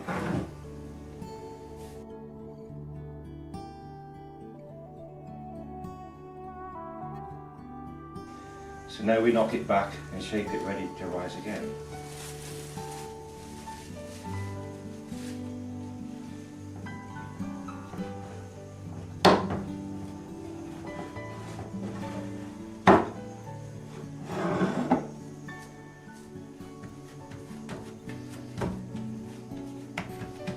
I'm there, I'm just enjoying watching the man make bread, chat. I mean, I don't know. It's interesting. Very relaxing. Let him cook, let him cook. Put a bit of flour in the baking tray.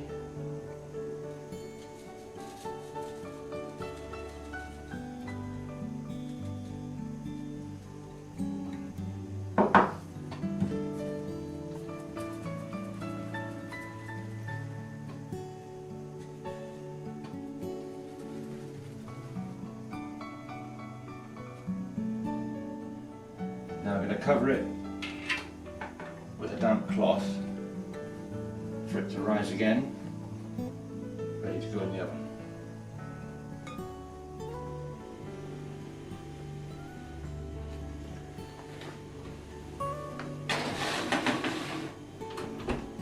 I'll give it some steam. What the? That'll help it rise in the oven.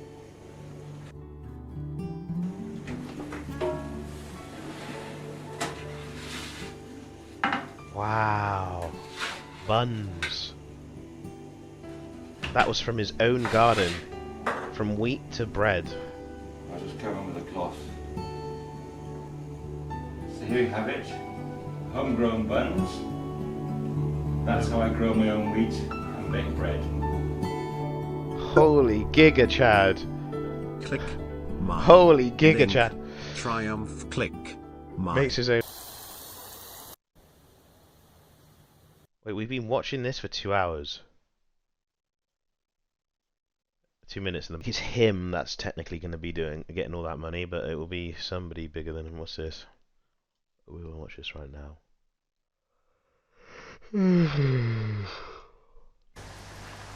Oh, g'day. I'm Mark from Self Sufficient Me. Are you worried about the rising cost of food, or even worse, a food crisis, running out of food, no food at all? Well, a worldwide fertiliser shortage, supply problems, energy crisis, and even a lack of fruit and veg workers is putting pressure on food supplies. And how about inflation? It's out of control. The only thing that's been going down fast in the last few years is the IQ of our politicians.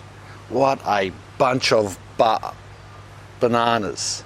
Well, it's enough to drive you bananas. So if we can't rely on governments and big corporations, and we can't, well then we must take steps on an individual level to buffer ourselves against hard times. And that's why in this video, I'm going to give you my 6 top crops to grow at home to save you from starving. Let's get into it.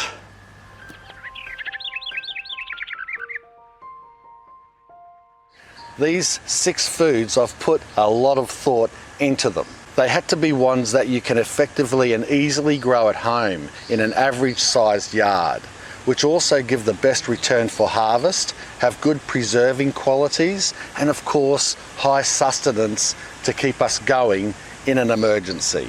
Number 1 is potatoes. Potato. You say potato, and Potato. I say potato. I saved these potatoes from last season. If only I could remember the date. But anyway, let's have a look at them. A little bit over chitted, but we might be able to get away with planting some. Anyway, I'll have a go at growing them later. Luckily, I've got some new seed potatoes to plant as well. But did you know the Great Famine in Ireland back in 1845 was due to a lack of potatoes? It's true. Over 1 million people died of hunger despite efforts from England and the USA to help. Potatoes grew so easily and are so full of calories that the Irish population basically became dependent on them, and when the crops were suddenly devastated by a fungal disease called late blight, they effectively ran out of potato chips and starved. What the Irish didn't know back then was the key to growing potatoes is diversity. Grow different varieties at the same time and from year to year to limit a build-up of pests and disease. These days there are more varieties of potatoes and ones that have better resistance to disease. And speaking of diversity, I love the diverse ways that potatoes can be grown, such as direct in ground or hilled up, in trenches, boxes or containers. There's a way to grow potatoes that suits just about everywhere, every budget and every sized property. I think it's interesting how potatoes have gone from a main to a side on a plate like fries. And during tough times, potatoes could become your main again. And just quietly, it wouldn't be that bad. I'm a sucker for potato chips. Number 2 is corn. Not this. It looks very similar, but that's sugarcane. During the potato famine, the USA sent tons of corn to Ireland in order to help the starving population. And then the Irish made bourbon out of it. Only joking. About the bourbon bit. No, they survived off corn chips. And of course many other things derived from this wonderful grain/vegetable, depending on how it's consumed. Corn is one of the 3 biggest plant-based food sources in the world. Rice and wheat are the others, in case you're wondering. But unlike rice and wheat, corn can be grown effectively on a much smaller scale and still produce a lot of food. Corn has a compact and upright growing habit which saves space. It can be interplanted in the garden with other crops like beans and squash to utilise even more space.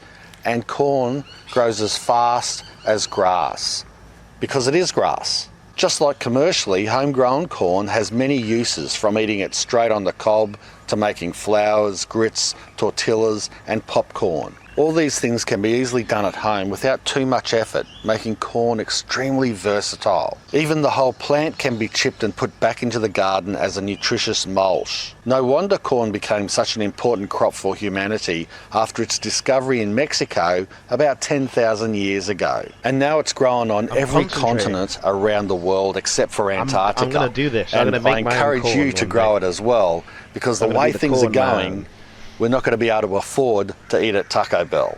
Number 3 is cabbage. Now, before you screw your nose up, hear me out. Firstly, cabbage is known to lower blood pressure.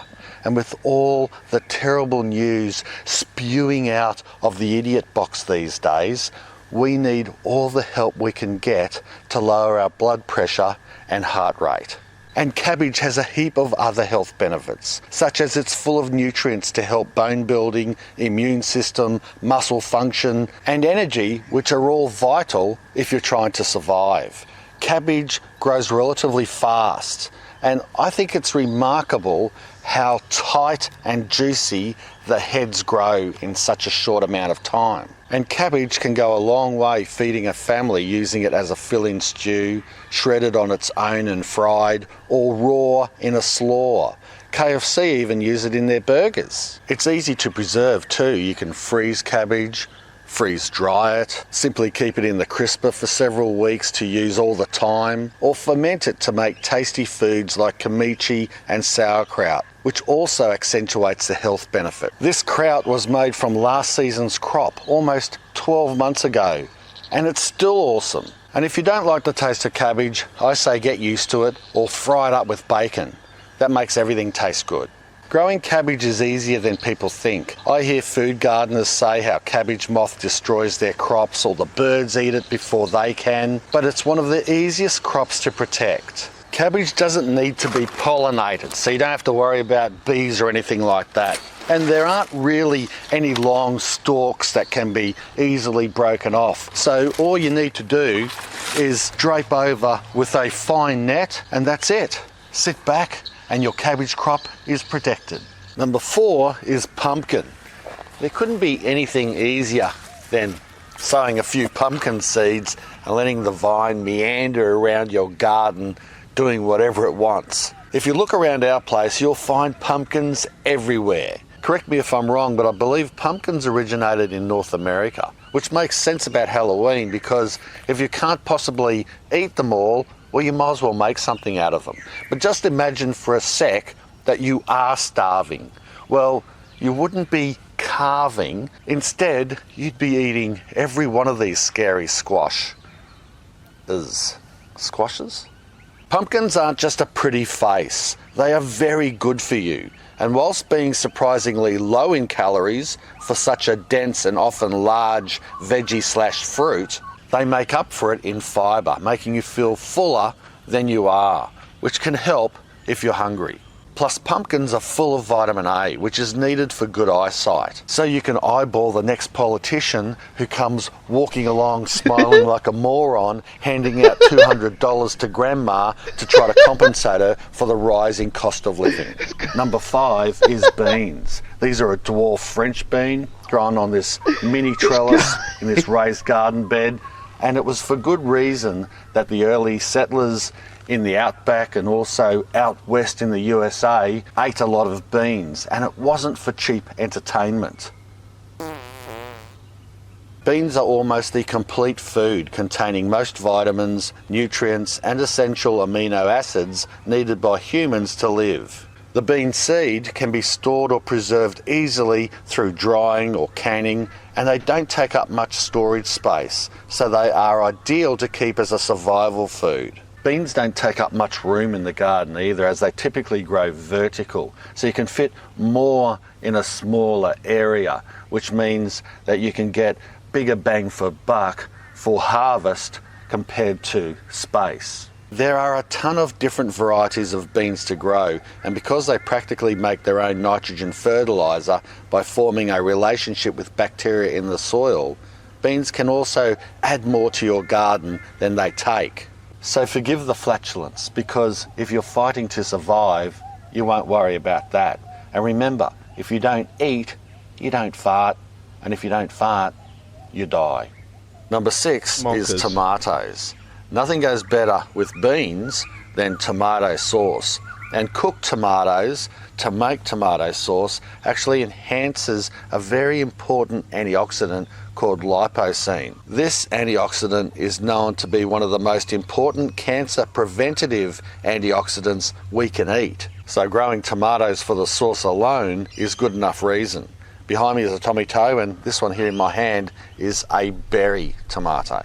But there are many more benefits, such as tomatoes go well with most other foods and help to bulk up and add flavour to otherwise dull-tasting dishes. And of course, tomatoes are just good on their own. They can be dried and made into tasty snacks that are healthy to eat, or pickled and spread on breads or biscuits, and canned or frozen to preserve and use later. Tomatoes are easy to grow, especially these cherry types, and they also have a good soil tolerance range, which means you can grow them in a lot of mediums without too much preparation or worry. You can grow tomatoes from seed or simply clone it in the garden from offcuts.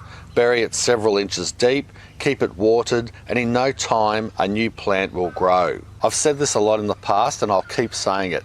Homegrown tomatoes aren't artificially ripened with ethane gas, unlike supermarket tomatoes. Our tomatoes taste better, they're healthier for you, and they cost considerably less to grow than to buy them. And one other question, what is a tomato? Is it a fruit or a vegetable? Botanists call it a fruit and nutritionists call it a vegetable. I call it a fruitable. Can you think of any other crops that might save you from starving? If you can, tell me what and why down in the comments. Good video. 5 million views. No wonder. Guys, I'm gonna be honest. It's 2:30 and you know your boy's hungry. Your boy's hungry. Like I'm running on fumes, guys. So I'm gonna clock out for today, boys. Get some food. Because I've had a rough week, honestly. I've had a rough week. It's Sunday, guys. I deserve a day off, I think. I deserve a day off. I think I've done a lot lately. Just for the world, in general. I've made a massive impact on the world today. So, thank you, everybody, for being here for this.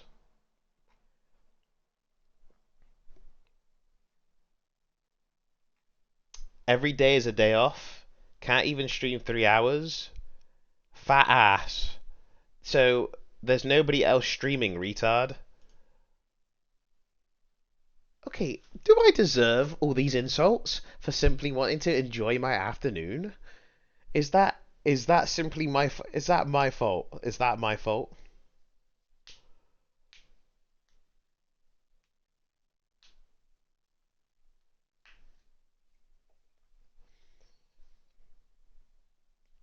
Alright. Heads, I stay in stream for an hour more. Tails, I go.